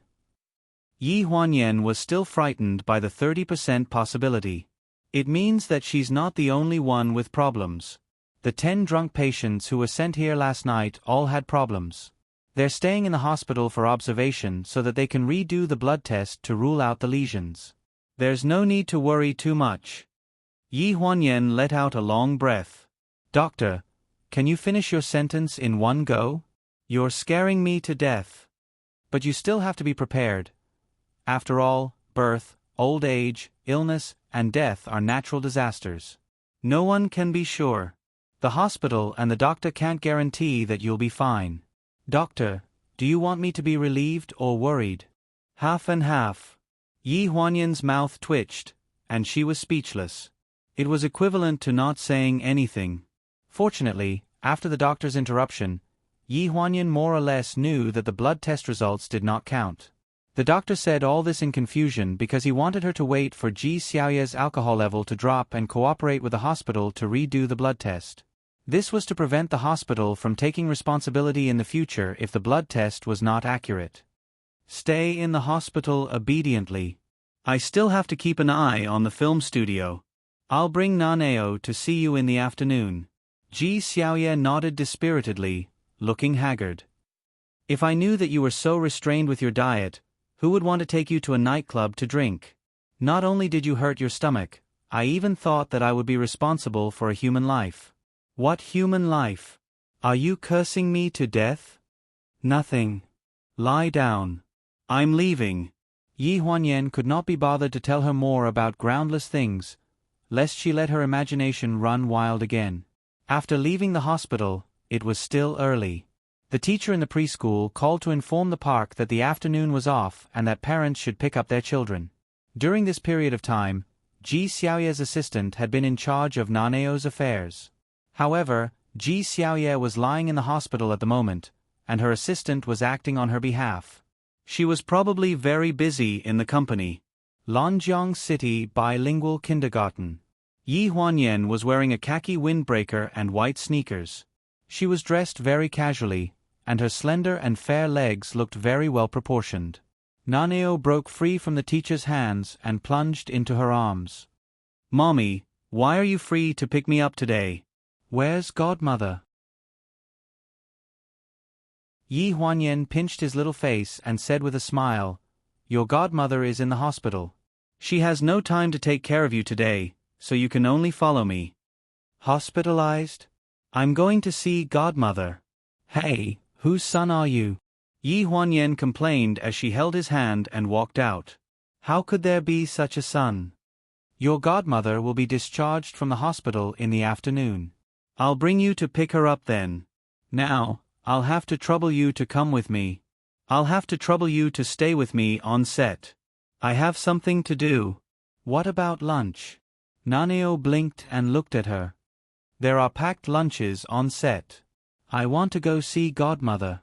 The food in the hospital is not as good as the packed lunches on set. Don't even think about it." After saying this, Yi Huanyan carried him to the back seat and said, "Buckle the safety seat belt yourself." Just as she was about to close the door, a familiar voice came from behind. "Sister Yan Yan." Yi Huanyan turned around and saw Zheng Ro holding her daughter Jingjing's hand and walking quickly towards her. "I knew it was Naneo from the back. I didn't expect you to have time to pick up the child. Isn't the crew very busy?" "It's quite busy. We're going to the set after picking up Naneo. Do you want to come with us?" "Me?" Zheng Ro was a little hesitant. "Won't I disturb you?" Yi Huanyan raised her wrist and looked at the time. "No, it's time for lunch. We'll rest for 2 hours. You can go and see Su Nianhua. Qian hasn't seen Daddy for a few days, right?" Jingjing nodded her head obediently with an aggrieved look on her face. "Mommy said that Daddy always comes home too late at night and I'm already asleep. Then, he leaves too early in the morning and I'm still asleep. Then come with me to see Daddy, okay?" "Really?" Jingjing's eyes lit up. Yi Huanyan looked up at Zhang Ro and persuaded, "Xiao Ro, let's go. Our child wants to see Daddy. We can't be unsatisfied. This month, we're still filming in the university town. Next month, we'll be moving to Hujiang. Finally, we'll have to go to France to shoot. Wouldn't it be even harder for you to see him?" Zhang Ro nodded. She seemed to have thought of something. She suddenly looked up and said, "Then please take Jingjing there first. I'll go back home to get something." "Okay." Yi Huanyan agreed without thinking. Naneo was naturally happy to see Jingjing. He took the initiative to fasten the seat for her and even played the game in his hand with her. Usually, even Gu Sinian could not touch his precious game. Lanjiang University Town. During the non-weekend, university students came and went. They were all full of youthful energy. Yi Huanyan parked the car and walked towards the university campus with one child in each hand. The car was parked in front of a 5-story building with the longest history in the southeast corner of Lanjiang University of Business and Economics. It was originally a teaching building, but after a long time, the facilities could not keep up. It was only used as a self-study room for students. Now, the activities inside were mostly school clubs. It was in a semi-abandoned state. When Yi Huanyan arrived with the 2 children, it was not yet lunchtime. The scene was in the middle of filming. The scene was about the reunion of the female lead with the male lead on the university campus after she returned to China. Qian suddenly broke free from Yi Huanyan's hand and ran into the shooting range. She hugged Su Nianhua's leg and shouted, "Daddy!" Everyone was speechless. Beside them, the Team B director's face froze. He raised his hand and was about to shout, "Cut," when he was stopped by the assistant director. The assistant director glanced at him and gestured for him to continue filming. Everyone looked towards the camera and saw a woman in a khaki trench coat barge into the scene. She only showed her back to the camera as she lowered her head and pulled the little girl away from Su Nianhua's leg. She said apologetically, "Sir, I'm sorry. My daughter mistook you for someone else." Su Nianhua's stiff expression softened a little. He said calmly, "It's fine." Cut. The assistant director raised his hand, his silver hair fluttering in the wind. He praised, "Screenwriter Gu did a good job in this scene. Nian Nian, there's a problem with your 'it's fine.' Let's do it again. Screenwriter Gu can leave now. Take the children and do a close-up shot of Nian Nian looking at Nine Eyes' back." Yi Huanyan nodded hurriedly. She pulled Jingjing and left the set. When she was leaving, she even turned back and tilted her head at Su Nianhua, waving her hand to signal him to continue. Su Nianhua nodded and gave Qian Qian a secret signal that was unique to both father and daughter. Qian Qian laughed out loud and obediently followed Yi Huanyan to the side.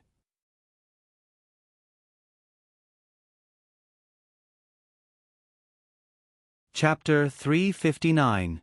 The main building that the school agreed to lend was very shabby, which led to the lounge also being very shabby.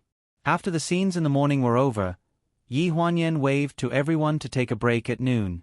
Su Nianhua took Qian Qian into the lounge of the main building, leaving Yi Huanyan to communicate with the three directors on the set. "Director Wang, I'm sorry to trouble you. Something came up, so I'm late today." Director Wang waved his hand indifferently. Under his silver hair was a kind face. He stared at the camera as if he was looking at his own child. "If you have something to do, go ahead. As long as you're there when I look for you, it's fine." The two directors next to him were the camera directors of Group A and Group B. When they heard what he said, they laughed. Teacher Wang hasn't directed for several years after retirement. It's not fun to just teach theoretical knowledge in the drama academy. Now, his passion for directing has been aroused. He can't wait for you to stop being a hindrance in front of him. That's right. When he looks for you, he'll probably tell you that the shooting period is not enough and that the funding needs to be increased. You'll be in trouble, President Gu.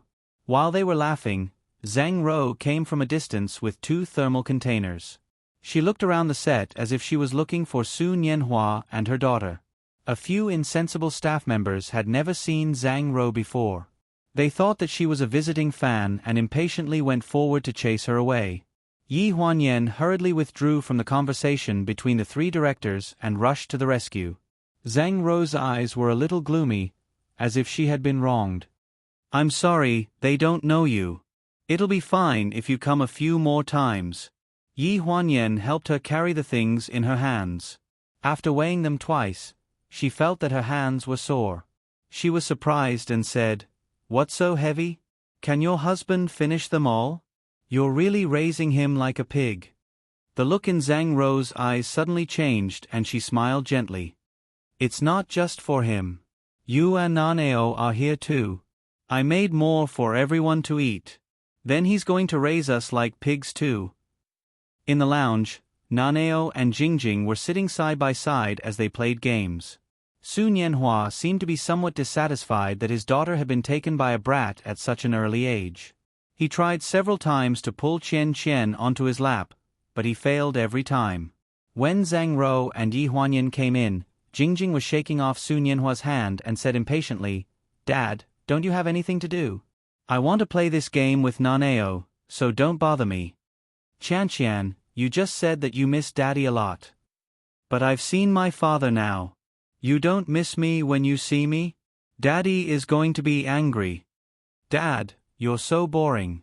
If you continue like this, I won't come to see you anymore." Beside Yi Huanyan, Zhang Rou burst out laughing. Su Nianhua raised his head and looked at them in surprise. When he thought of his childish behavior, he suddenly looked embarrassed. "When did you guys come?" Yi Huanyan continued, "Probably when you told Qian Qian that my son would definitely be a playboy in the future and told her not to get too close to him."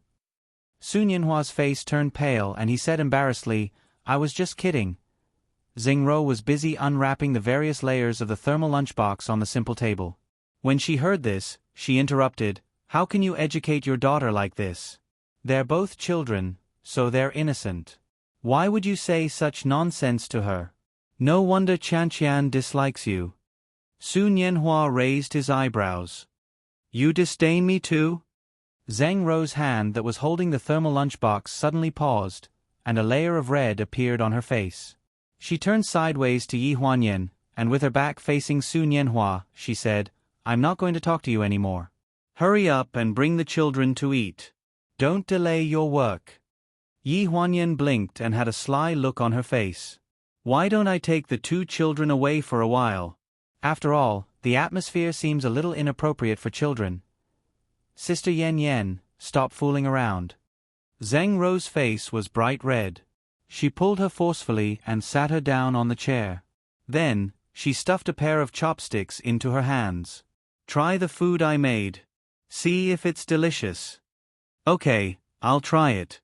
After eating other people's food, Yi Huanyan was too embarrassed to tease them anymore. Su Nianhua was as beautiful as a flower now, and he was living a very comfortable life. Thinking about her own situation, she felt that she was just trying to find joy in others' misery. Just as she was enjoying the food, the phone in her pocket rang. She could only smile apologetically, put down the chopsticks, and went out to answer the phone. The phone call was from Su Hong. She was reporting on the follow-up in the morning. Yan Yan, your idea is really good. When Xiao Wu rushed to the bar branch, Xiao Chu had already had one arm broken. This is the first time I've seen Xiao Wu cry so miserably. Fortunately, your subordinates are good at fighting. Otherwise, according to Xiao Wu's temper and skills, I'm afraid that she wouldn't have waited for your people to come out and explain. She would have broken all their arms and legs. What happened in the end? Xiao Wu forgave Boss Chu? Of course she forgave him. Xiao Chu was willing to have one arm broken. And according to what you said, he confessed everything in the end. Xiao Wu was angry for a while and slapped him. This time, Xiao Chu refused to let Xiao Wu go. He proposed on the spot. It's a diamond ring as big as a pigeon's egg. It's a pity that you weren't there. It's the same. As long as Xiao Wu recovers, it's fine. It looks like the wedding is just around the corner. When Yi Huanyan went out to answer the phone, the atmosphere in the lounge suddenly became a little ambiguous. The 2 children were playing games on the sofa in the corner, and they didn't even raise their heads. At the dining table, Su Nianhua was eating the prawns that Zhang Rou had peeled for her. Why did you think of looking for me today? He asked. Zhang Rou lowered her head and focused on peeling the prawns. I met Sister Yan Yan at the entrance of the bilingual kindergarten. It was on the way, so I came to see you. Jingjing misses you. On the way. Why did you specially go home to cook a meal and bring it here? Zhang Rou was slightly stunned. She raised her head and met Su Nianhua's gentle eyes. She was stunned, but then she saw his delicate face suddenly magnified. Her lips felt warm. She widened her eyes and subconsciously wanted to push him away, but she remembered that both her hands were greasy. She really didn't know where to put her hands, so she could only step back. A force came from behind her waist, blocking her retreat. Then her teeth were pried open, and his warmth and smell slipped into her mouth. There was a faint smell of prawns and vegetables. It was very fragrant, and it wrapped around every nerve in her body. Zhang Rou was timid and shy. Su Nianhua had always known this. He also knew that in the past 5 years, Zhang Rou's love for him was always a little blind. Although it was passionate, it always made him feel distant. After returning from Iceland, he slowly tried to change this alienation. They were husband and wife, and they already had a daughter. They were like family, and there was no need to worry. In the corner of the room, Jingjing suddenly yawned. Just as she was about to raise her head, Naneo grabbed her sleeve. You play this game with me. Hold this button and don't move.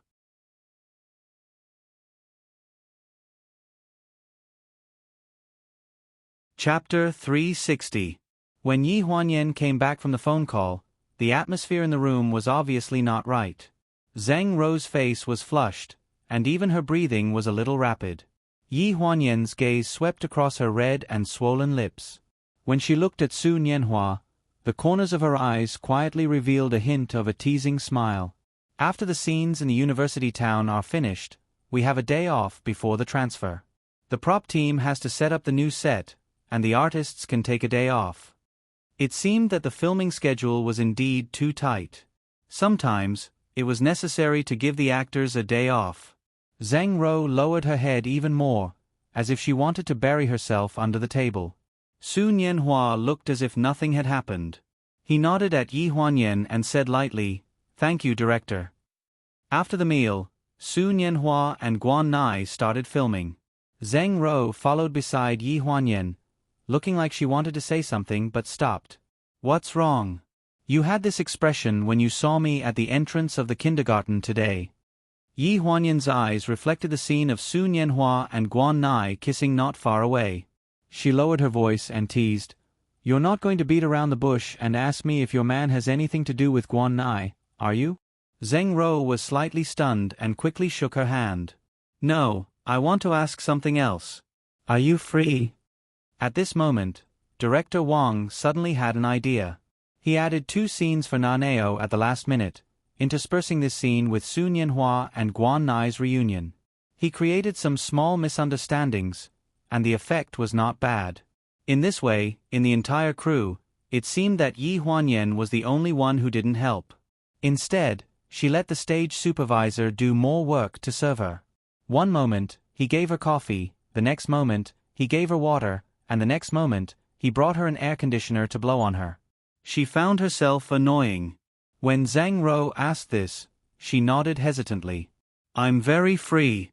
Didn't you notice that in the entire crew, we're the 2 most free? Even my son is busier than me."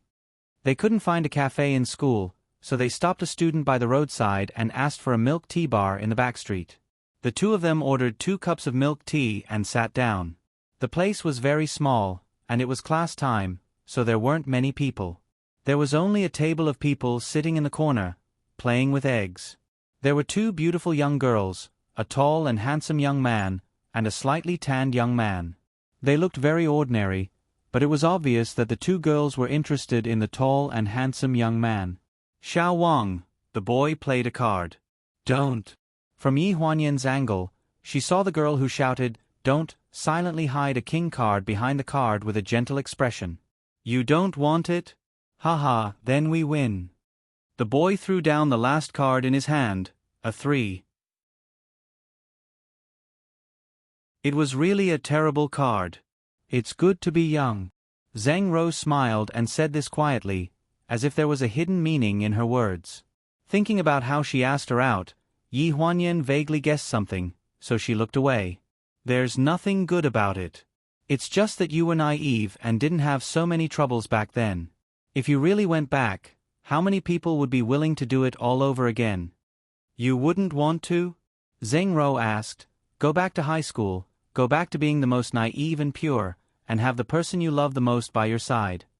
The person you loved back then might not be the person you love the most now." Yi Huanyan looked at Zhang Ro seriously, her expression indifferent. "I can answer whatever you want to ask me. You don't have to beat around the bush." Zhang Ro's eyes slightly froze when she heard this. After a while, she pursed her lips, as if she had gathered a lot of courage, and asked, "Sister Yan Yan, when we first met, I wanted to say that your name is very similar to that of an old friend." "Her surname is Yi." Yi Huanyan's straightforwardness made Zhang Ro feel as if she couldn't breathe. She was a little disappointed, but not as disappointed as she had expected.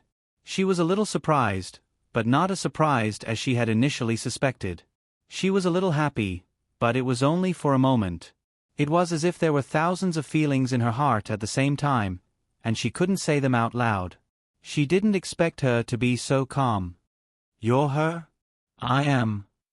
"Then I actually wanted to tell you when we were at the glacier, but there was a special situation at that time, so I couldn't say it, so it was delayed. If you still have a grudge against Su Nianhua because of me, I'm very sorry. My past with him is really nothing. At most, it's just a coincidence during the rebellious phase." "Rebellious phase?" Zheng Ro was stunned. He likes music and underground rock, but he's always been in the top 3 of the school's rankings. His family is very strict, and the people around him are all high and mighty, looking down on underground rock. My background is special, and I'm not liked in school. I don't have many friends, but I had the opportunity to be with him. In fact, during that short year, we were more like friends than dating. But he dropped out of school overseas for you, and he came back to see you for a whole 10 years. Did he tell you that? Yi Huanyan asked. Zhang Rou hesitated for a few seconds, then shook her head. Yi Huanyan smiled. She took a sip of the sweet milk tea and frowned. You believe the media's groundless accusations? Don't forget that when you were still Xiao Rou, you also fabricated a lot of childhood sweethearts to promote his concert. Zhang Rou only felt a little confused. The Gu Huanyan in front of her, who was loyal to her friends, and Yi Huanyan, who had helped her at the concert, formed a strange circuit in her heart, making her lose her rationality. You didn't come back for him? No. Su Nianhua didn't see Zhang Rou during the filming, so he asked the stage supervisor. Only then did he know that Zhang Rou had just left with Jingjing, saying that she was afraid of affecting his acting. When the assistant director heard this, he came over and praised, "You are very lucky to have such a good wife." Su Nianhua smiled gently. Yes, it is my good fortune to have met her. Yi Huanyan watched Zhang Rou get into the taxi. When the taxi was far away, she sighed and looked down at the two children in her hands. Zhang Rou was still young after all, and she still needed time to think things through. Auntie, where is Mommy? Yi Huanyan bent down and tidied Jingjing's hair. She said gently, Mommy is home.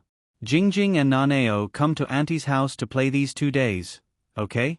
Uncle Gu, whom you met last time, sends you to school every day. Auntie will pick you up at night and bring you to see Daddy, okay? Jingjing was a little hesitant. She muttered softly, I want to go home. Naneo tugged at her hand. Jingjing, there are 2 more levels to the game. You haven't finished the game with me yet. You promised. My uncle says that if you promise someone something, you must keep it. Jingjing nodded seriously. Yes, my father says so too.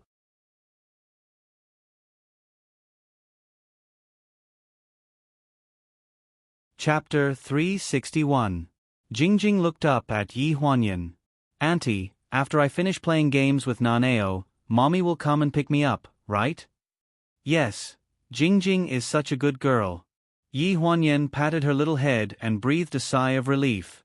Why did she feel that her son was better than her when it came to coaxing children? After fastening the seatbelts for the 2 children, Yi Huanyan drove to the hospital to pick up Ji Xiaoye. A certain someone was bored to death at the hospital. In just half a day, she had sent hundreds of text messages to her, urging her to go to the hospital to find her. Her phone was bombarded with voice messages. Okay, I'm on the way to the hospital. Stop texting, my phone is going to explode. After Yi Huanyan sent a voice message, she threw the phone to her son in the back seat and instructed, if your godmother sends another voice message, broadcast our current situation and our location to her. Okay. As soon as he finished speaking, the sound of a text message notification came from the back seat. The sound was particularly clear. Your godmother really doesn't know when to stop. It's not godmother. Naneo's voice came from the back seat. It's uncle. With that said, she played Gu Xinyan's voice message on the loudspeaker. I'm at the hospital. You don't have to come. Yi Huanyan slammed on the brakes. She turned around and took the phone. After confirming the content of the voice message, she sent 3 question marks to Gu Xinyan, but received no response. What's going on? She was confused. Wasn't Gu Xinyan still in Thailand last night? Mommy, are we still going to the hospital?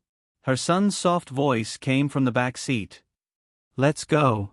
There's a show to watch, so why not? You've never seen your uncle in distress, right? Mommy will show you this time. Yi Huanyan's eyes were brimming with light. She stepped on the accelerator, and the whole car rushed into the traffic, speeding in a direction. In the back seat, Jingjing looked at Naneo in confusion and whispered, Naneo, why does your mother look so happy? Has the auntie in the hospital recovered? Naneo glanced at her. Adult matters are too complicated. You don't need to understand. Just play the game.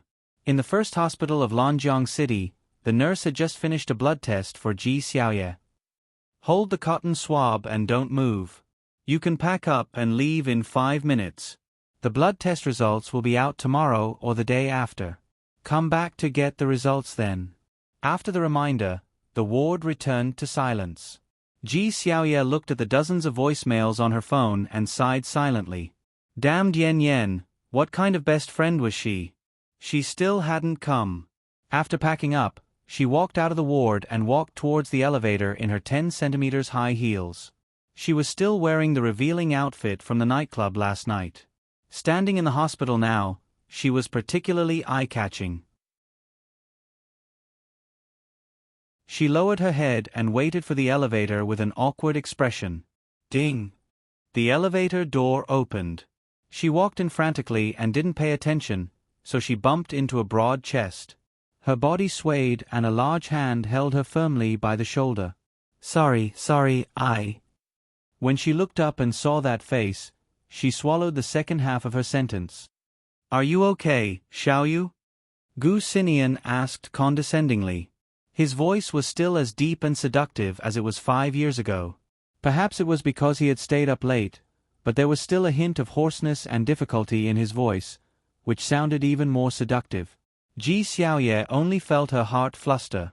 Her face turned pale and she struggled to break free from his embrace. She hid in the corner of the elevator and lowered her head to avoid his gaze. You've got the wrong person. The elevator went down and there were many people. Ji Xiaoye hid in the corner and there were many people between her and Gu Xinian.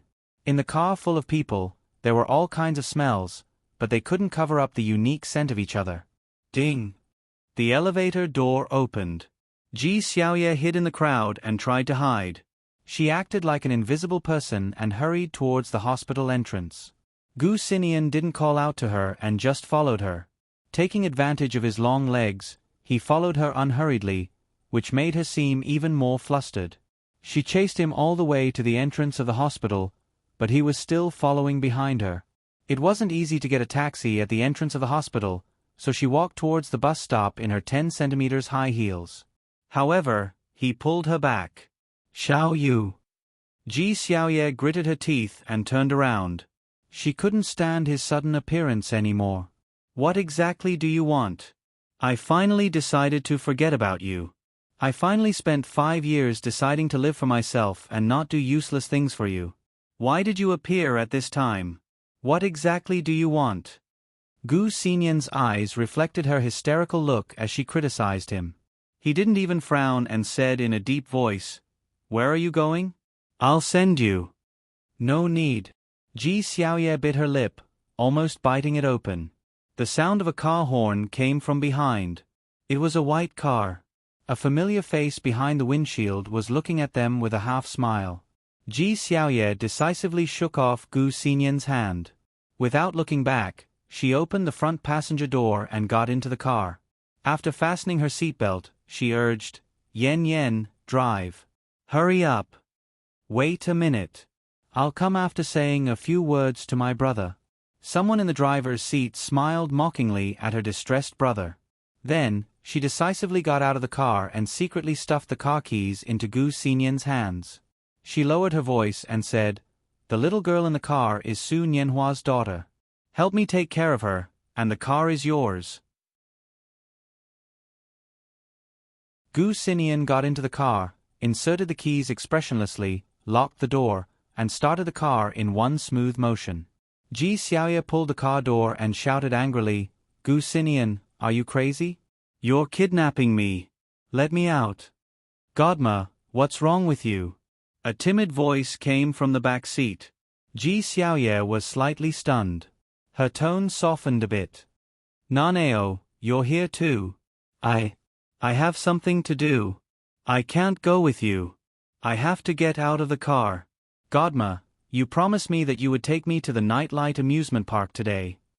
Gu Xinian, who was driving, coughed dryly and reminded her, You have to keep your promise to the child. Ji Xiaoye was angry and said unhappily, Then can I not keep my promise to the adult? Are you qualified to say that? Gu Xinyan's face turned green. He had nothing to say. Naneo, let's go another day, okay? It's not like you haven't been to the Nightlight amusement park before. Ji Xiaoye turned around and persuaded her godson, who was sitting diagonally behind her. I want to go to the Nightlight amusement park too. Mom always says that it's not safe to go to the amusement park at night. Dad is not free either, so I haven't been there. Jingjing looked at Ji Xiaoye expectantly. Auntie Xiaoyu, I haven't been there before. Ji Xiaoye's face stiffened. Naneo was silent for 2 seconds and said seriously, Godma, I haven't been there with Jingjing. Gu Xinian said, I haven't been there with you either. Ji Xiaoye gritted her teeth. What does it have to do with you? Are you done yet?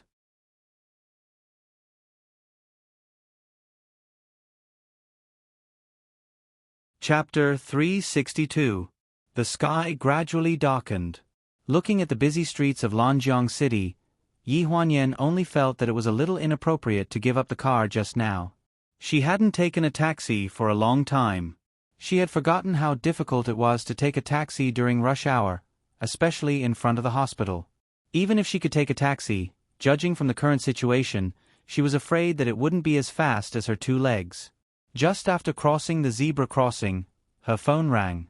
Looking at the familiar name on the caller ID, her eyes froze. She had eaten too much dog food these 2 days. God seemed to be unable to bear it, so he gave her some good luck. Ling Han's deep voice on the other end of the phone made her heart itch. Where are you? She was about to answer when she suddenly thought of what happened in the parking lot that day. Although he took the initiative to call her and gave her a way out, she still hadn't apologized. This matter couldn't be brushed aside casually. After all, the more she didn't care, the more suspicious he would be. So when the words came to her mouth, they turned into 2 indifferent words. What's the matter? I misunderstood you last time. If you're free, let's have dinner together. Hearing this, Yi Huanyan's lips curled up and a trace of slyness flashed through her eyes. Dinner is not necessary. I hope you can understand that we're just bed partners. It's enough to do what bed partners should do. I still have something to do.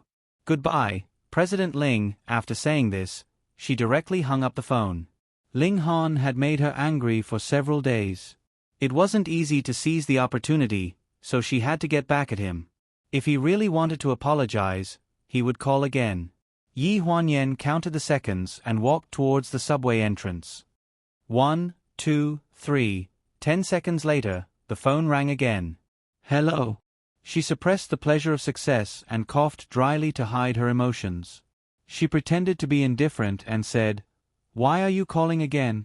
Haven't I made myself clear enough? Didn't you say to do what bed partners should do?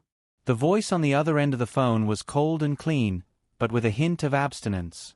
She was slightly stunned. Come over, I've booked a room. Without waiting for her to speak, the phone was hung up even faster than she had been just now. A text message immediately popped up on the phone, with the hotel address and room number written on it.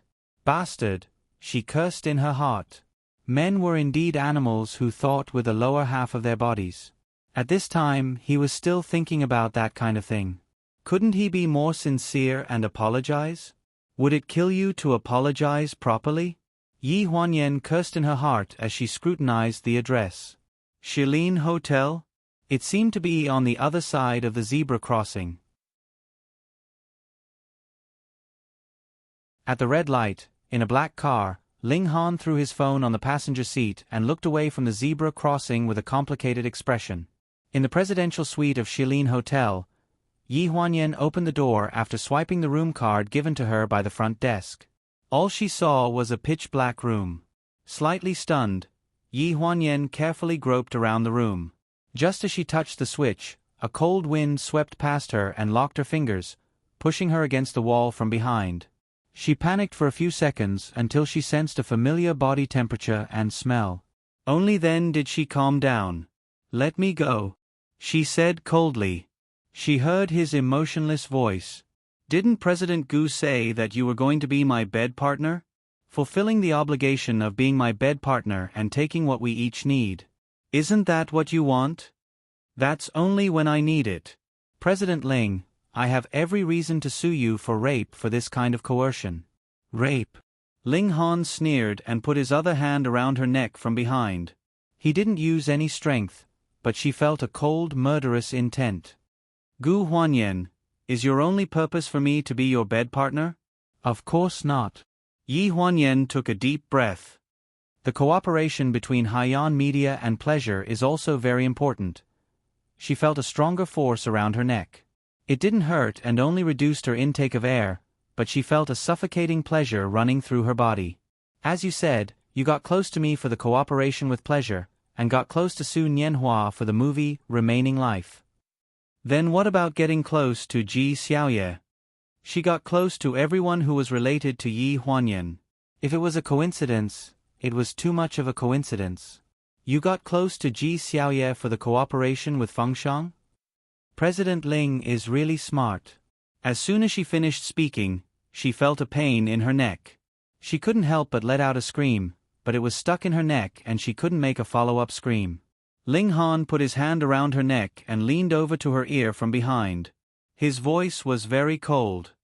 I've checked everything you said. It's completely consistent. Burns, ex-husband's affair, family's power to cover it up, plastic surgery. You've been living a legendary life for more than 30 years. I can't find any loopholes, and all my previous doubts have been overturned. The force around her neck gradually weakened. Yi Huanyan coughed twice and panted. What else do you have doubts about? Ask me all at once, and I'll explain it to you.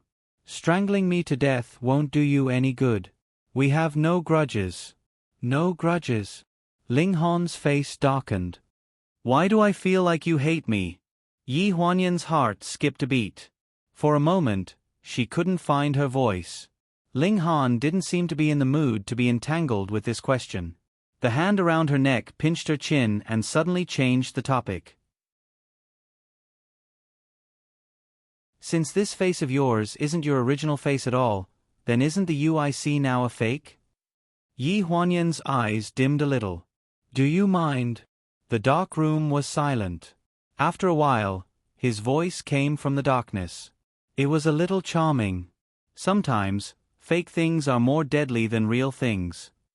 As soon as he finished speaking, he pinched her chin and turned her face to him. Warmth came from his lips. His hand slid from her shoulder to her waist, under the hem of her shirt, and stroked her skin. The khaki trench coat fell to her feet, and the hem of her skirt was lifted high. There was no visual impact in the dark, but it deepened the touch of passion. He touched her body crazily, and when he kissed her deeply, it was as if he had fallen into a repeated dream from many years ago. She felt a hard touch on her waist, and the hem of her skirt swayed. After the cold wind passed through her crotch, it ushered in a protracted battle. His hands clasped her 10 fingers, firmly fastening her to the wall. Looking at her smooth back under the moonlight, it was as if he could see the appearance of another person. Ah.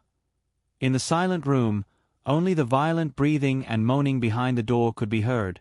She was tired of standing and tried to turn around to change her position, but he forced her to the wall. He raised one of her legs high and crazily attacked her, not giving her the slightest chance to mediate. In the midst of passion, Yi Huanyan vaguely heard him panting in her ear, shouting, "Yen Yen." After that, she leaned on his chest and asked with a complicated expression, "Do you think I'm her?" "Who?" "Your ex-wife." His eyes suddenly darkened, and he gave her a warning look. "She's not my ex-wife. I didn't divorce her."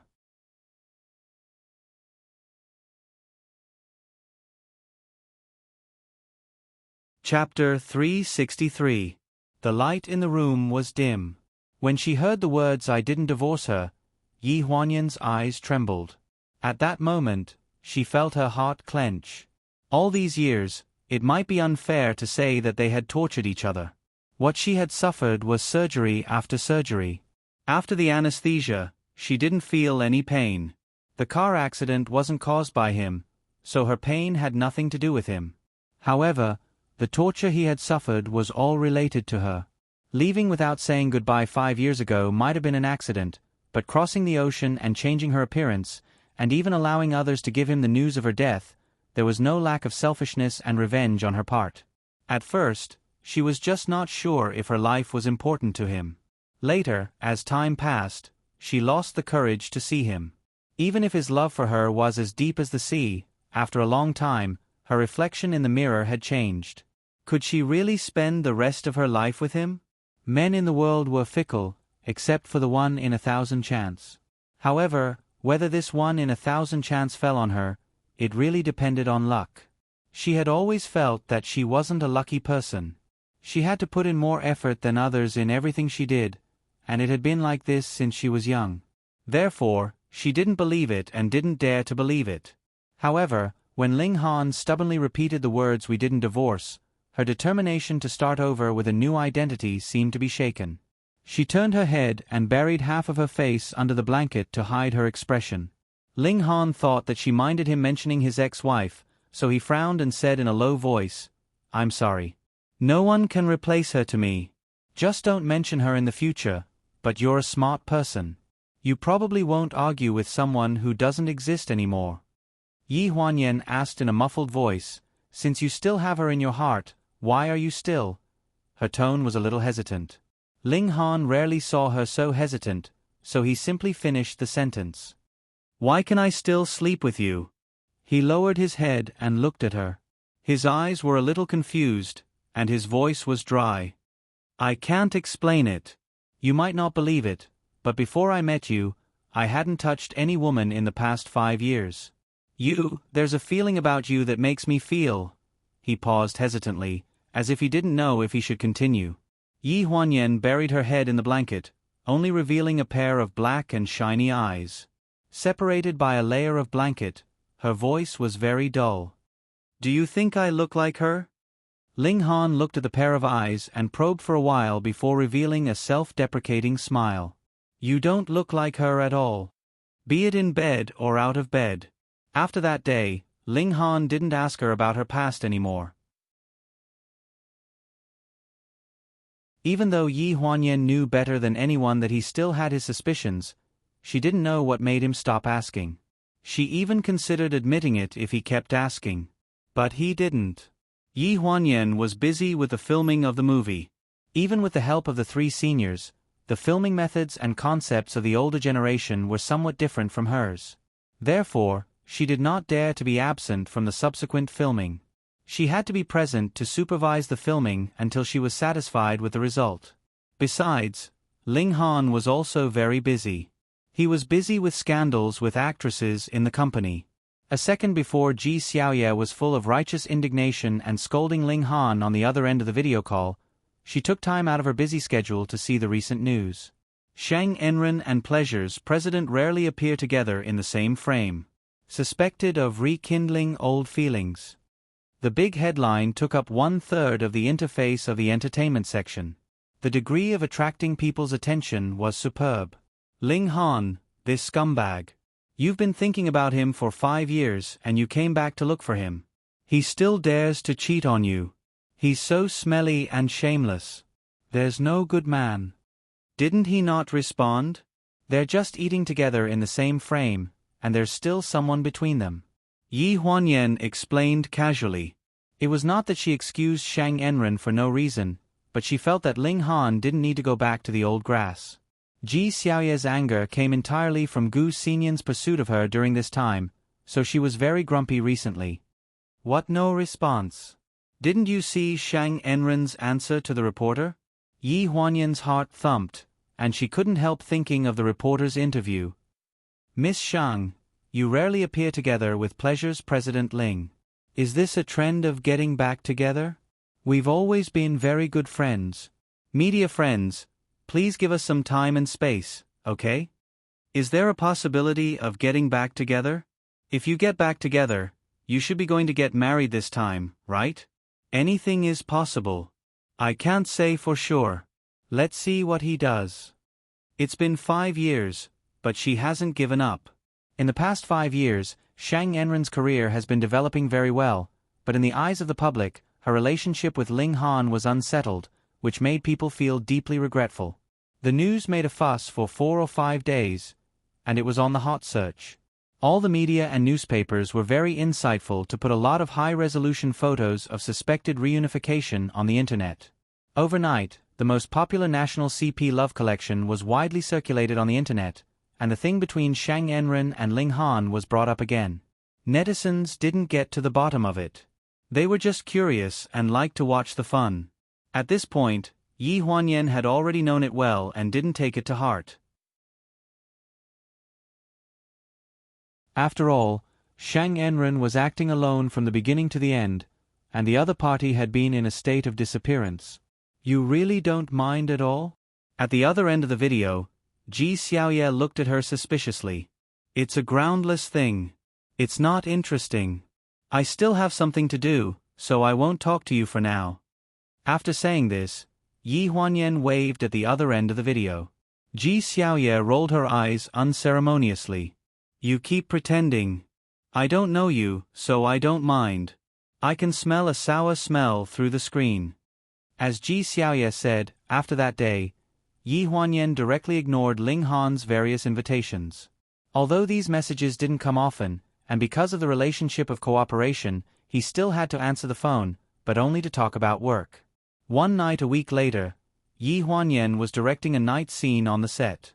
Before she was ready to start shooting, she received a call from Ling Han. His tone was very natural, as if he didn't feel the anger in Yi Huanyan's heart. Are you free? I'll wait for you at the hotel. I have a night scene at night. I'm afraid I don't have time. This is the 3rd time you've rejected me this week. Ling Han's tone was very calm. I think it's necessary to ask how I offended you. I'm very busy. I don't mean anything else. Really? Ling Han's tone was a bit mocking. What do you think? That I would use a night scene to lie to you? Why don't you check it out? Yi Huanyan's tone was a bit impatient. I'm really going to start shooting. If you don't have anything serious to say, I'm hanging up. Are all the restaurants in the university town the same?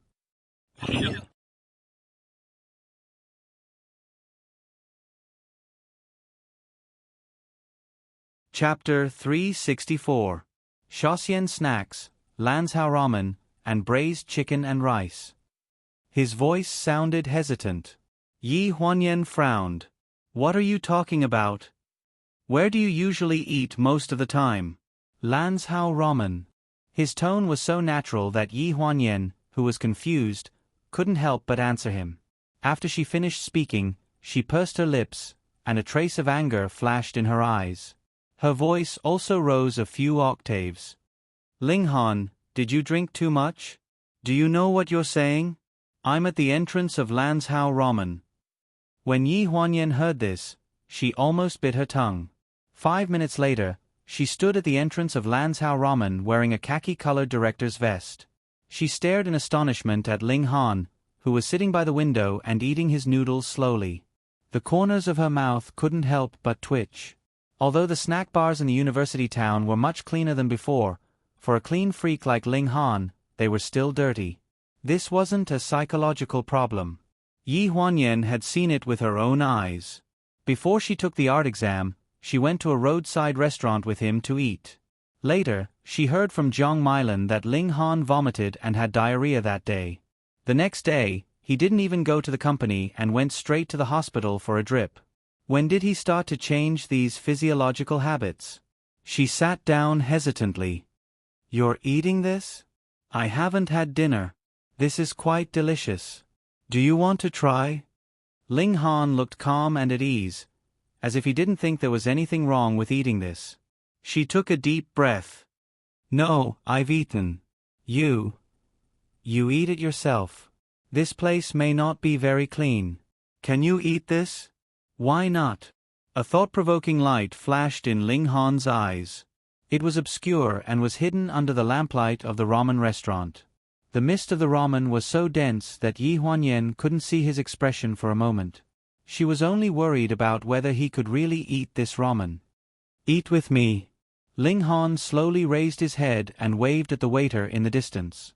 As he spoke, he looked at Yi Huanyan's expression and asked, a bowl of dry-cut beef noodles, chopped green onions and coriander. You? Oh, I don't want chopped green onions. Coriander is fine. Yi Huanyan came back to her senses, but she was still a little uneasy. She subconsciously added, and add a poached egg. Ling Han's eyes deepened. Dry-cut beef noodles with a poached egg. Don't add onions, add coriander, add a poached egg. He vaguely felt that he was one step closer to the truth. When Yi Huanyan turned around to look at him, he had already put away all the inquisitive looks on his face. Everything was normal. She remembered the purpose of her visit and asked, "You didn't ask me to come just to have a meal with you, did you?" "You didn't reply to my text messages," he said casually. 3 days in a row. Those hotel room numbers? Yi Huanyan's face darkened a little. Ling Han raised his head again and said matter-of-factly, "What's wrong? I've been very busy recently. If you want to solve your physical needs, you can find someone else." Someone else? Like an ex-girlfriend or something? Yi Huanyan stood up and tried to hide her dissatisfaction. The second before she stood up, she knew that she would lose her poise, but she still couldn't restrain the anger in her heart. It was as if being in such a small street restaurant made it easy for her to forget that she now had a new identity. She had returned to being Yi Huanyan, which was very dangerous. She realized that she needed to leave here quickly. "If you mean Shang Enren, I just ate at the same table with her at a wedding. We didn't have any other interactions. Are you satisfied with this explanation?" He stared at her, and his eyes showed a rare sincerity through the dense fog. Yi Huanyan's eyes froze, and she realized that she really couldn't stay in this environment anymore. She turned sideways and said, "I really have something to do. Will we still see each other tonight?" She stopped in her tracks and turned around to look at him. "I've deleted the message. Send it again." "What message? I mean, do you have time to have a drink after shooting the night scene?" There was a teasing smile in his eyes as he stared at her without blinking. She looked at him and blushed angrily. "No time. Go by yourself." After saying this, she angrily left the noodle restaurant. He must have done it on purpose. After Yi Huanyan left, Ling Han's eyebrows twitched slightly, and his calm expression disappeared. He held the corner of the table with one hand and covered his stomach with the other, looking pained. Sure enough, this kind of roadside snack couldn't be eaten casually. The night scene was shot many times, and the supporting actors were always listless, which made Yi Huanyan very annoyed. "Director Gu, why don't we forget about today's scene? Everyone is very tired. We haven't slept for 2 days." It was the stage supervisor who came to persuade him, and he was also yawning at the moment. Yi Huanyan was about to agree when the phone on the table vibrated twice, and a text message popped up. "I have something to do tonight. Let's meet another day. Director Gu, about the rest." "Rest? What rest?" Yi Huanyan's face darkened. He looked fierce and shouted, "We're shooting through the night. If we don't finish shooting before dawn, no one can rest." "I'm not resting either, am I?" The stage supervisor was so scared that his face turned pale. He didn't dare to refute a word and hurriedly slipped away. Yi Huanyan had always been the easiest to talk to among the directors. This was the first time that he had lost his temper on set. Who would dare to provoke him? After Yi Huanyan shouted at the stage supervisor, the night scene was filmed very smoothly. The actors didn't dare to mess around, and they finished shooting from a few angles twice. It was almost dawn when they finished shooting. Su Nianhua changed and was about to go home when he saw Yi Huanyan sitting alone behind the camera in a daze. He walked up to her and asked, "Why aren't you leaving?" Yi Huanyan snapped back to reality. "I'm about to leave. Do you want to come with me? Haiyan Media is not far from my house. I can give you a ride." Yi Huanyan looked down at her wrist. It was too late, so she felt a little apologetic for asking Gu Qi to pick her up. She wasn't a pretentious person, so she simply nodded. Su Nianhua's manager, Remy, had other artists to manage. He was in charge of picking and sending him around every day. He arranged a male assistant. He looked to be in his mid-20s, but he was very mature. After getting into the car, Yi Huanyan saw the back of the male assistant's head in the back seat. She was slightly stunned. I remember that your previous assistant was a girl. When did you change? I just changed. There are usually a lot of people on set, so you probably don't remember. Why? Yi Huanyan vaguely remembered that the girl was quite lively and did things well. There was no reason to fire an assistant if they didn't make a mistake. Su Nianhua smiled bitterly. At first, I thought that if I changed my assistant, Xiao Rou would be willing to come back. Hearing this, Yi Huanyan's heart tightened and she sighed silently. So this was the reason.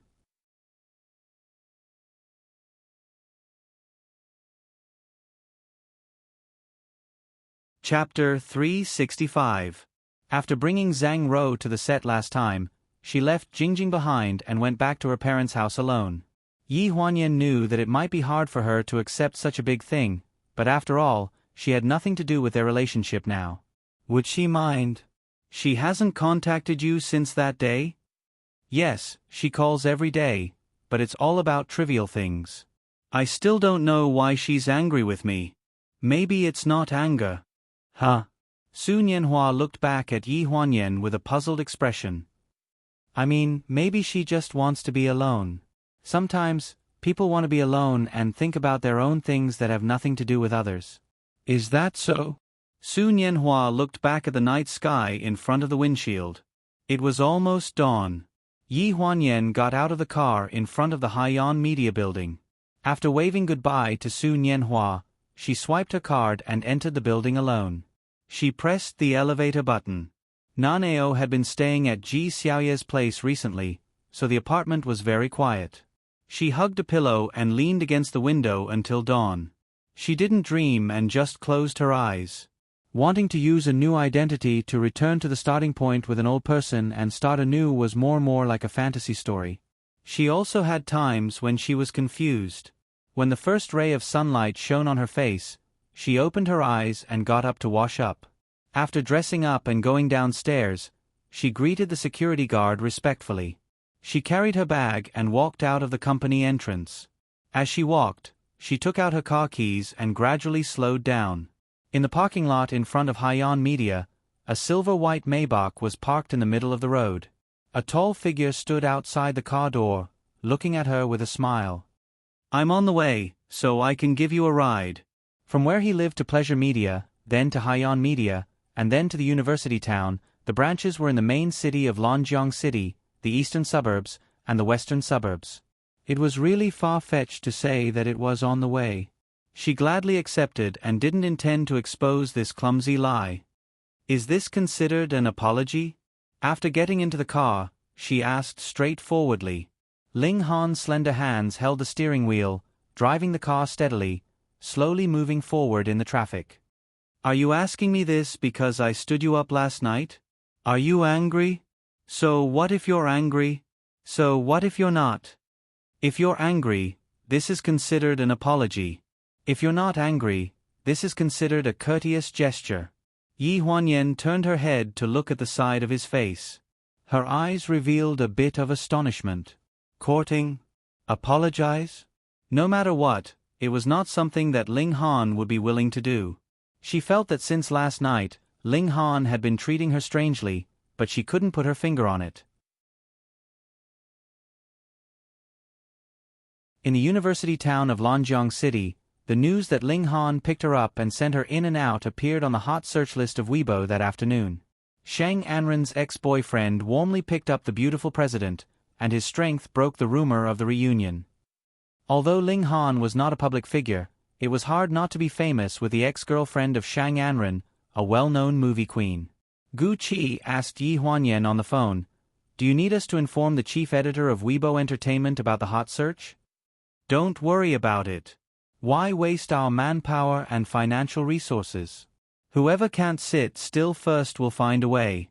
Half a day later, no one took down the new headlines, but the one about the reunion of Shang Anren and Ling Han disappeared. Looking at the removal of the hot search, but without the means of diverting the attention of the water army, it was clear that this was the usual style of pleasure.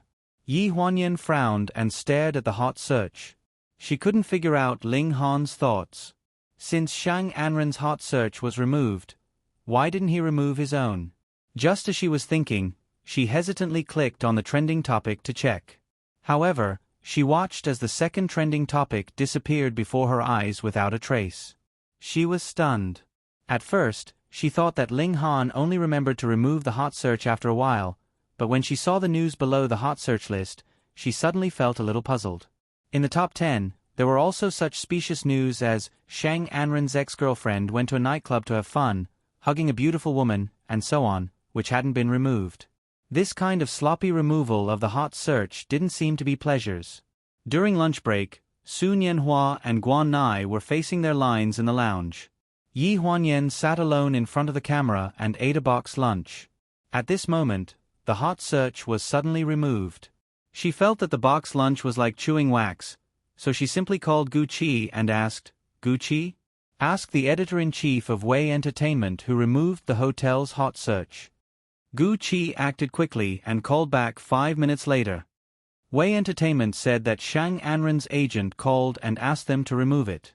It cost them 3 million. 3 million? Yi Huanyan's eyes deepened. My news is worth 3 million. 5 years had passed, and Shang Anren still only knew how to do this kind of useless thing. Spending money to remove other people's hot search was really a waste of money. Although Yi Huanyan wasn't the kind of person who liked to stand on the cusp of the storm and be discussed by people, she felt a little uncomfortable that Shang Anren had removed the hot search. She had a lot of personal grudges with Shang Anren. She could have used her power as a screenwriter to make Shang Anren worse in the script of Remaining Life, and make people hate him, but Shang Anren's scene started in Hujiang, so now it was too far away to quench her thirst. And what quenched her thirst was something else. On the night that the hot search was removed, Ling Han personally visited the crew. He brought the whole team of chefs and very generously treated the crew to hot pot. Team B's director joked, "President Ling, we are really flattered that such a busy person like you is here." Ling Han's eyes fell on Yi Huanyan meaningfully. "I just want to thank everyone for taking care of my girlfriend." Everyone had seen the news and smiled at each other knowingly. The scene was very ambiguous. Even if Yi Huanyan was thick-skinned, he couldn't stand it. He glared fiercely at Ling Han and left the scene with a stomach full of doubts. And Ling Han's extravagance this time could be considered to have shattered some people's hearts once again. The cast and crew posted on Weibo to thank Ling Han and spent 3 million renminbi to remove the hot search. But the next day, it inevitably came back. This time, it was even more aggressive. After all, there were more than 10 famous actors and actresses in the cast and crew that day. Especially Guan Nai's popularity, under the comment section, there were a lot of people asking why Ling Han visited the set. But Ling Han didn't seem to mind. After that day, he asked Xiao Dong to send some gifts to the set and treat the crew to food and drinks. He didn't hide his relationship with Guan Nai. At this point, the rumor that Ling Han and Shang Anren's relationship was confirmed on the internet. A month later, in Hujiang, Remaining Life finished filming in Lanjiang City's university town and moved to Xinpu District, the busiest district in Hujiang. Coincidentally, Shanghai's famous Qipao brand, Zixi Tang, and several major fashion media companies led by Feng Shang held a Qipao show in Hujiang. Yi Huanyan also received an invitation to watch the show.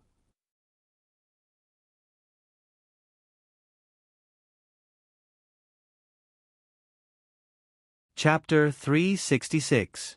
Based on Haiyan Media's reputation in China, Yi Huanyan would not have received an invitation if she had not taken the initiative to use her connections. However, Ji Xiaoye was the chief editor of Fengshang, so it was a piece of cake for her to invite the two of them to watch the show. In the presidential suite of the Hujiang Royal Hotel. After the doorbell rang, Yi Huanyan shuffled to the door in her hotel slippers and a loose bathrobe. Ji Xiaoye's exquisitely made-up face was reflected in the peephole. She looked sharper than usual. Before Yi Huanyan could say anything, Ji Xiaoye glanced behind her and said, "Come in. Bring the things in." Following closely behind, 2 women in black vests pushed 2 rows of hangers full of gowns into the room. Behind them were 2 men carrying large suitcases. They followed Ji Xiaoye's instructions and put down the suitcases before leaving the room. Other than Ji Xiaoye, there were only the two women in the room and a man who was looking at Yi Huanyan up and down. "What are you doing?" Yi Huanyan was puzzled. "Have you prepared the clothes for tonight's show?" Ji Xiaoye stood in front of her with her arms crossed. Her eyeliner was a little thick and made her look very fierce. "Yes, it's over there." Yi Huanyan pointed at the low-key black gown on the sofa. Ji Xiaoye glanced at it and said disdainfully, "That's it? Don't wear it. I brought you a new one." Yi Huanyan waved her hand. "It's okay. Mine is quite expensive. Don't be fooled by it. It looks simple. In fact, it's the main style of this year's BV show. Tonight is the Qipao show. Do you know what a Qipao show means? It means that you have to wear a qipao." "I'm not a model." Who said? Who said you're not a model? "You have to walk around the stage with me tonight." "What?" When she heard this, Yi Huanyan was wide awake. "Are you kidding me? She was not a model. Why would she need to go on stage? The chief designer of Zishi Hall can't come tonight, so I have to find someone to walk the stage for her. The clothes that I originally prepared for her are not suitable for ordinary models. Her figure is similar to yours, so you have to reluctantly help me. I've never been on stage before. It's okay. It's just the last curtain call. You just need to follow behind all the models. You just need to walk with me and bow to everyone. You don't need to speak." While they were talking, Yi Huanyan was already pressed in front of the makeshift dressing table by Ji Xiaoye. She waved her hand and called the man with the orchid-shaped fingers over. "Give her some old-fashioned makeup to match the three Chong Sams behind her." Yi Huanyan had a bitter expression on her face. She couldn't get away even if she wanted to, so she had no choice but to obediently follow the instructions. She was riding a tiger and couldn't get off. "You came to me. Where's Naneo?" Yi Huanyan asked. "He's with Sinian." When she mentioned Gu Sinian, Ji Xiaoye's expression was very natural. Yi Huanyan looked at her meaningfully. "I thought you wouldn't forgive my brother until a year and a half later. I didn't expect you to be so easy to talk to." Ji Xiaoye blushed and avoided Yi Huanyan's gaze. "Who said I forgive him? I'm giving him a chance to make amends." After saying that, she glared at Yi Huanyan. "Aren't you the same? You're not as straightforward as me. You're hiding it." Yi Huanyan was speechless. She shrugged to show that she was willing to admit defeat and shut her mouth. Ji Xiaoye leaned on the sofa and flipped through a magazine. She casually told her about the Qipao show in the evening. Suddenly, she thought of something, closed the book, and sat up. "Oh right, Shang Anren is a guest performer at the show tonight. I'm telling you in advance, so don't be too surprised." Yi Huanyan's expression froze slightly. "Oh, she's coming too. If you don't want to see her, I'll ask the organizers to think of a way. You don't have to go through so much trouble." Yi Huanyan's gaze was distant. "I've seen her a few times since I returned to the country. Don't forget, she's the supporting actress of Remaining Life." Speaking of this, Ji Xiaoye was a little curious. She rested her elbows on the sofa and turned to look at Yi Huanyan in the makeup mirror. She asked, "What were you thinking at that time? You actually let her participate." Yi Huanyan closed her eyes and allowed the stylist to apply eyeshadow to her. She said casually, "Shouldn't you be more curious about how I persuaded her to be a supporting actress for Guan Nai?" "Yeah, I'm curious about that too. Shang Enren was such a proud and arrogant person. When Guan Nai was still in Huanyu, she had never stopped fighting with Guan Nai openly and secretly. Later, Guan Nai left and only filmed one movie a year, but there were still comments about them on the internet. Most of the netizens were straightforward. Shang Anren's looks belong to the tacky kind of beauty, but Guan Nai is different. Guan Nai's beauty is very high-end." Most of the netizens agreed with this kind of comment.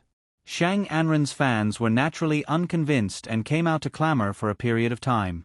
When the reporters asked about Shang Anren, she looked like she was implying that Guan Nai was behind this. When the reporters interviewed Guan Nai after the film festival ended 2 years ago, Guan Nai had an indifferent attitude and coldly said, "I've never heard of this." That year, when Guan Nai won the Best Actress award, her award declaration was only one sentence, 2 words, "Thank you." Everything was said in silence. This fairy-like and outstanding attitude made Guan Nai's fans on the internet ecstatic. They all laughed at Shang Anren's ugly table manners and disgusting face, suppressing Shang Anren's momentum. Do you still remember Qiao Mu? Yi Huanyan opened her eyes and asked calmly. Ji Xiaoye was slightly taken aback. Her eyes dimmed a bit, and she frowned. How can I not remember? He still owes me a life, so I have to let him pay it back. What happened back then was based on Qiao Mu's one-sided words, so they could not be trusted. Gu Xinian later investigated in private and found that he did not do anything wrong, but there was another layer of relationship behind it. Qiao Mu and Yi Huanyan had no grudge against each other. The person who ordered him to do this behind the scenes was Shang Anren. 5 years ago, when Qiao Mu was fired from the company by Ling Han, he took all the blame alone. From beginning to end, he did not rat out Shang Anren. Shang Anren owed him a huge favor, and Qiao Mu owed Yi Huanyan a life. So you had him talk to Shang Anren about this matter? That's right. Aren't you afraid that he will tell Shang Anren your identity? How do you think Shang Anren will react if he knows my identity? I think it's best that he doesn't know. Her life was saved by him. If she knew his identity, what kind of tricks would she dare to play? The stylist was completely focused on styling Yi Huanyan and did not pay attention to their conversation at all. It was as if he only had work in his mind, which Yi Huanyan appreciated. Where did you find this stylist? He's really dedicated. Ji Xiaoye smiled smugly. That's right. As a member of Fengshang, it's a basic rule to not listen and not speak carelessly.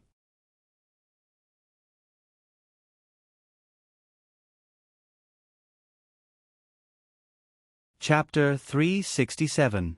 The Cheongsam show was held at the Hujiang Sports Center and started at 7 o'clock p.m. Ling Han had asked her to be his female companion, so she had to change into her own dress first and accompany Ling Han into the venue from the main entrance. With retro makeup and firework permed hair, she looked like a Shanghai beauty from the last century. Coupled with a Hepburn black dress, she looked dignified and charming. She was the focus of the audience as soon as she entered the venue. Ling Han lowered his head and whispered in her ear, "You look beautiful tonight." Before Yi Huanyan could speak, a familiar figure walked towards them. She was wearing a light purple dress and the hem of her dress swayed on the ground. She lifted the corner of her dress and walked towards them with a sweet smile. She glanced at Yi Huanyan indifferently and a trace of jealousy flashed in her eyes. "Ling Han, long time no see." Ling Han looked at her expressionlessly. "I heard that you are the guest performer tonight." Shang Anren nodded hurriedly. "Yes, the organizer has invited me many times. I can't refuse." "Well, I wish you a good performance tonight." After saying this, Yi Huanyan felt a force on her waist. She looked up and met Ling Han's eyes. "Let's go over there and have a look." Yi Huanyan was stunned and couldn't help but follow him. Out of the corner of her eye, she glanced at Shang Anren, who was left behind, and accurately caught the sinister look in her eyes. Backstage, the stylists and makeup artists were so busy that their feet didn't even touch the ground. They were helping each model with their makeup and styling. Shang Anren occupied a corner of the dressing room. After changing into the dress, she suddenly caught a glimpse of a dark green cheongsam with a flower pattern on the hanger and frowned in displeasure. "When I asked you before, didn't you say that there were no extra cheongsams? What's the matter with this?" The makeup artist glanced at the cheongsam and quickly explained, "That's for President Gu of Haiyan Media. The designer, Melinda, didn't come today. Miss Gu has a similar figure as her, so she has to wear this dress for her." Shang Anren looked at the cheongsam on the hanger, thought of the woman who had just been intimate with Ling Han, and then thought of being forced to accept the movie, and his face sank. "You can go out first. Call me when it's time. I want to be alone for a while." She touched the flower pattern on the collar of the cheongsam, and her eyes were cold. Walk down the stage? What kind of trash is this? He also wanted to compete with him. After the music started playing on the stage, Ji Xiaoye hurriedly shoved Yi Huanyan into the changing room. The Cheongsam is on the rack inside. Hurry up and change. When they're done, you'll have to follow me upstairs. You still need to touch up your makeup. She wore a dark green Cheongsam that went all the way down to her ankles. It complemented her fair skin, and the slit on the side made her legs look long and slender. When Yi Huanyan came out of the changing room, one of the remaining models stood backstage and gave her a look of approval. Ji Xiaoye counted the beats and said anxiously, "It's my turn. I'll go first. You follow behind me." Yi Huanyan nodded and followed her figure. The makeup artist followed her to touch up her makeup. The person in charge beside her kept urging, "It's too late. Come on, give her the round fan and let her go on stage." In the chaos, Yi Huanyan was stuffed with a silk dough fan and pushed onto the stage with half of her face covered. Behind her came the voice of the person in charge controlling the rhythm. 1, 2, 3, go. After the order, Yi Huanyan took the first step. On the circular stage, every model needed to walk around and then come back from another exit. Not far in front of her, Shang Anren was singing in a lavender dress. Seeing Yi Huanyan come out, she reached out to her and invited her to walk with her in a friendly manner. There were too many people sitting below the stage to watch the show. Yi Huanyan was more or less nervous and didn't pay attention to Shang Anren's actions. She just took her hand slightly and walked towards the center of the stage according to the set pace.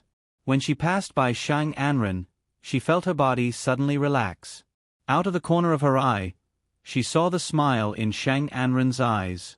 She was stunned and had an ominous feeling. The audience gradually went into an uproar.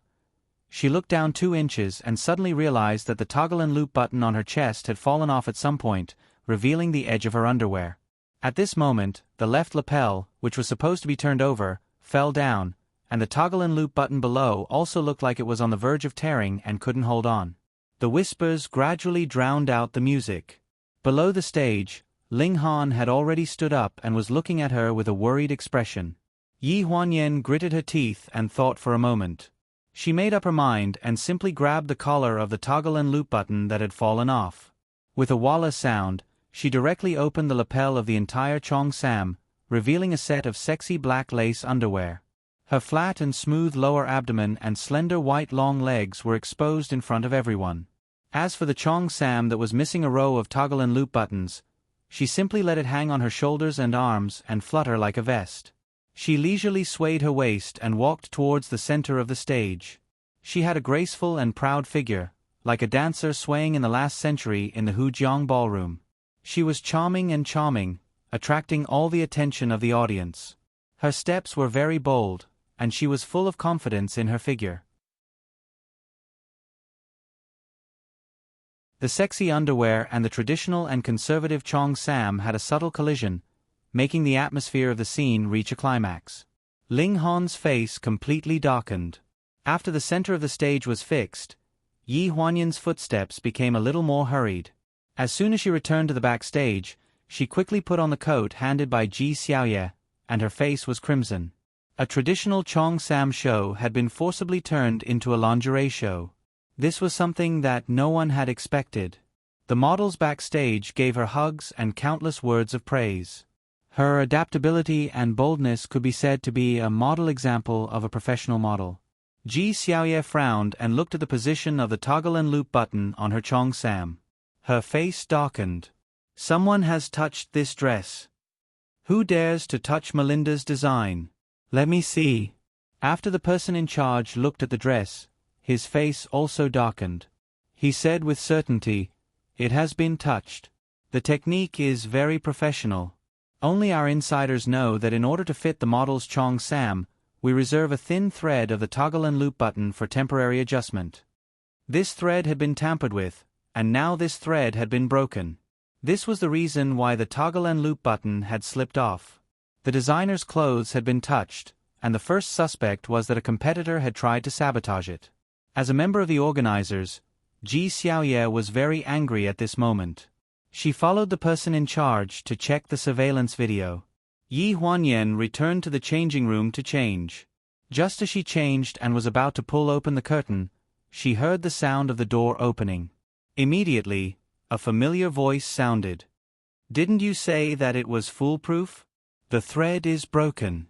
Who would have thought that this woman would be so bold and adaptable? Okay, you can go out first. I want to be alone." Yi Huanyan's eyes deepened. After hearing the sound of the door closing, Yi Huanyan decisively pulled open the curtain. Shang Anren exclaimed and looked in her direction. In the air, their eyes met, and it seemed that a cold wind was blowing in the room.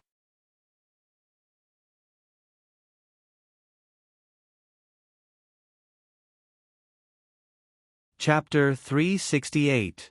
Why are you here? Shang Anren stood up from the chair with a frightened look on her face. Yi Huanyan glanced at her indifferently and lifted the bag of clothes she had changed out of. "Can't I be here?" Shang Anren quickly regained her composure. She took a deep breath, covered her chest and said, "Sorry, you scared me."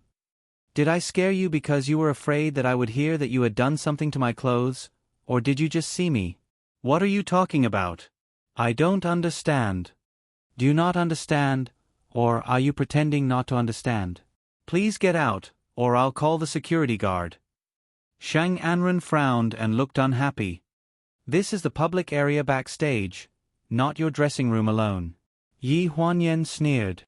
"I'm just curious. Why did you do something to my clothes?" "I don't know what you're talking about."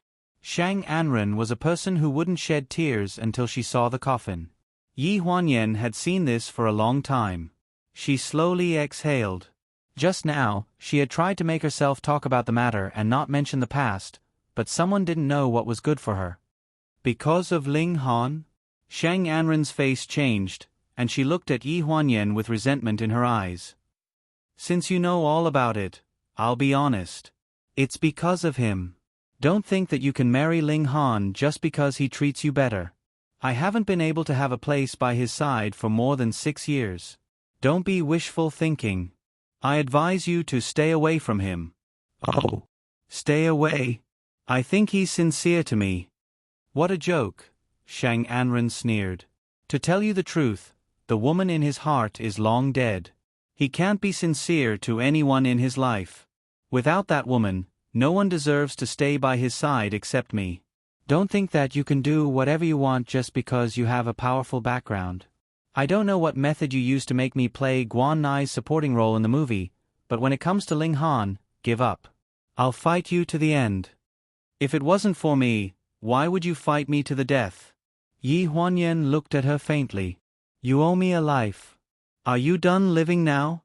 You want to return it?" Shang Anren was stunned. His hand holding the chair suddenly clenched, and he looked at Yi Huanyan incredulously. "What do you mean? 5 years ago, during the car accident, if I hadn't pushed you out of the car, would you still be alive to sit here and flaunt your prowess in front of me? I also admire you. It's been 5 years, but you still can't forget Ling Han." Shang Anren's face turned pale. "Yi Huanyan, Gu Huanyan. It wasn't just their names that were the same. You're her." "Impossible, she's dead." Yi Huanyan stared at her coldly. "Do you really want me to die?" Hearing these words, Shang Anren's legs went soft and she fell on the chair. Her face was as pale as paper, and beads of sweat dripped down from her forehead. "If you don't do anything wrong, you won't be afraid of ghosts knocking on the door in the middle of the night." Yi Huanyan leaned close to her ear and said these words faintly. His voice was so ethereal that it echoed in Shang Anren's mind repeatedly. Each time, it was colder and more frightening. When she came back to her senses, she was already cold all over. The door of the locker room was open, and Yi Huanyan had long disappeared. His last words echoed in her mind. "I saved your life. Cherish it. If one day you don't want to cherish it anymore, you have to return it to me. I'll be happy to witness it for you." She shuddered and stood up shakily. She wanted to chase after him to see if it was a dream, but the moment she stood up, she felt a pressure on her heart. She suddenly clutched her chest and her legs went soft as she slid to the ground. Her vision turned black and she fainted. Yi Huanyan came out of the backstage and couldn't find Ji Xiaoye. After asking the organizer, he knew that she had gone to the security department to file a record, saying that she wanted to thoroughly investigate the matter of the clothes being tampered with. Yi Huanyan asked for the location of the security department without thinking and went to find Ji Xiaoye with the hem of his skirt. Ling Han saw Yi Huanyan's back leaving in a hurry at the venue. Thinking of the scene where she just walked on the stage in underwear, he suddenly felt angry and squeezed out of the crowd to chase after her. At the west gate of the venue, when Yi Huanyan arrived at the security department, he only saw Naneo sitting on the steps at the door, with snacks piled up like a hill beside him. "Why are you here alone? Is uncle and godmother inside?" Naneo was brought by Gu Sinian. Gu Sinian must have heard about the clothes incident, so he came to the security department to help. Naneo shook his head and said seriously, "Uncle and godmother have already left. They said that you would definitely come here to look for them, so they asked me to wait for you here and go home with you first. They are really not worried at all." Yi Huanyan complained with a stiff face. Godmother was worried and refused to leave, but in the end, uncle carried godmother away. Hearing this, Yi Huanyan's mouth twitched. It was a pity that she didn't see this scene. "What about the snacks?" she asked. Naneo spread his hands and looked helpless. "I said that I don't want to eat, but the uncles and aunties here gave me a lot." "Okay, pack up your snacks and come back to the hotel with me." Naneo stood up and patted the dust on his butt. He was too small, and there were too many snacks. After carrying them for a long time, he still dropped them as he walked. Yi Huanyan laughed as she followed behind him and helped him pick them up. She picked them up and threw them into his hoodie one by one. This warm scene fell into the eyes of Ling Han, who was standing in the distance. The burning anger was covered by a layer of doubt and calmed down again. If everything was as he had expected, then whose child was this? In the presidential suite of the Royal Hotel in Shanghai, after taking a shower, Yi Huanyan held a paper bag on the table and showed it to Naneo. "Look, Mommy went shopping and bought you something." "I don't want it." Naneo curled up on the sofa with a towel wrapped around him. "Where are my pajamas?" "This is it." Yi Huanyan took out a pink outfit from the paper bag and shook it in the air. It was Hello Kitty's one-piece pajamas. She smiled and said, "Dang dang dang dang, isn't it cute? There's also a kitten hat." Naneo glanced at it and hesitated. "Can I not wear it?"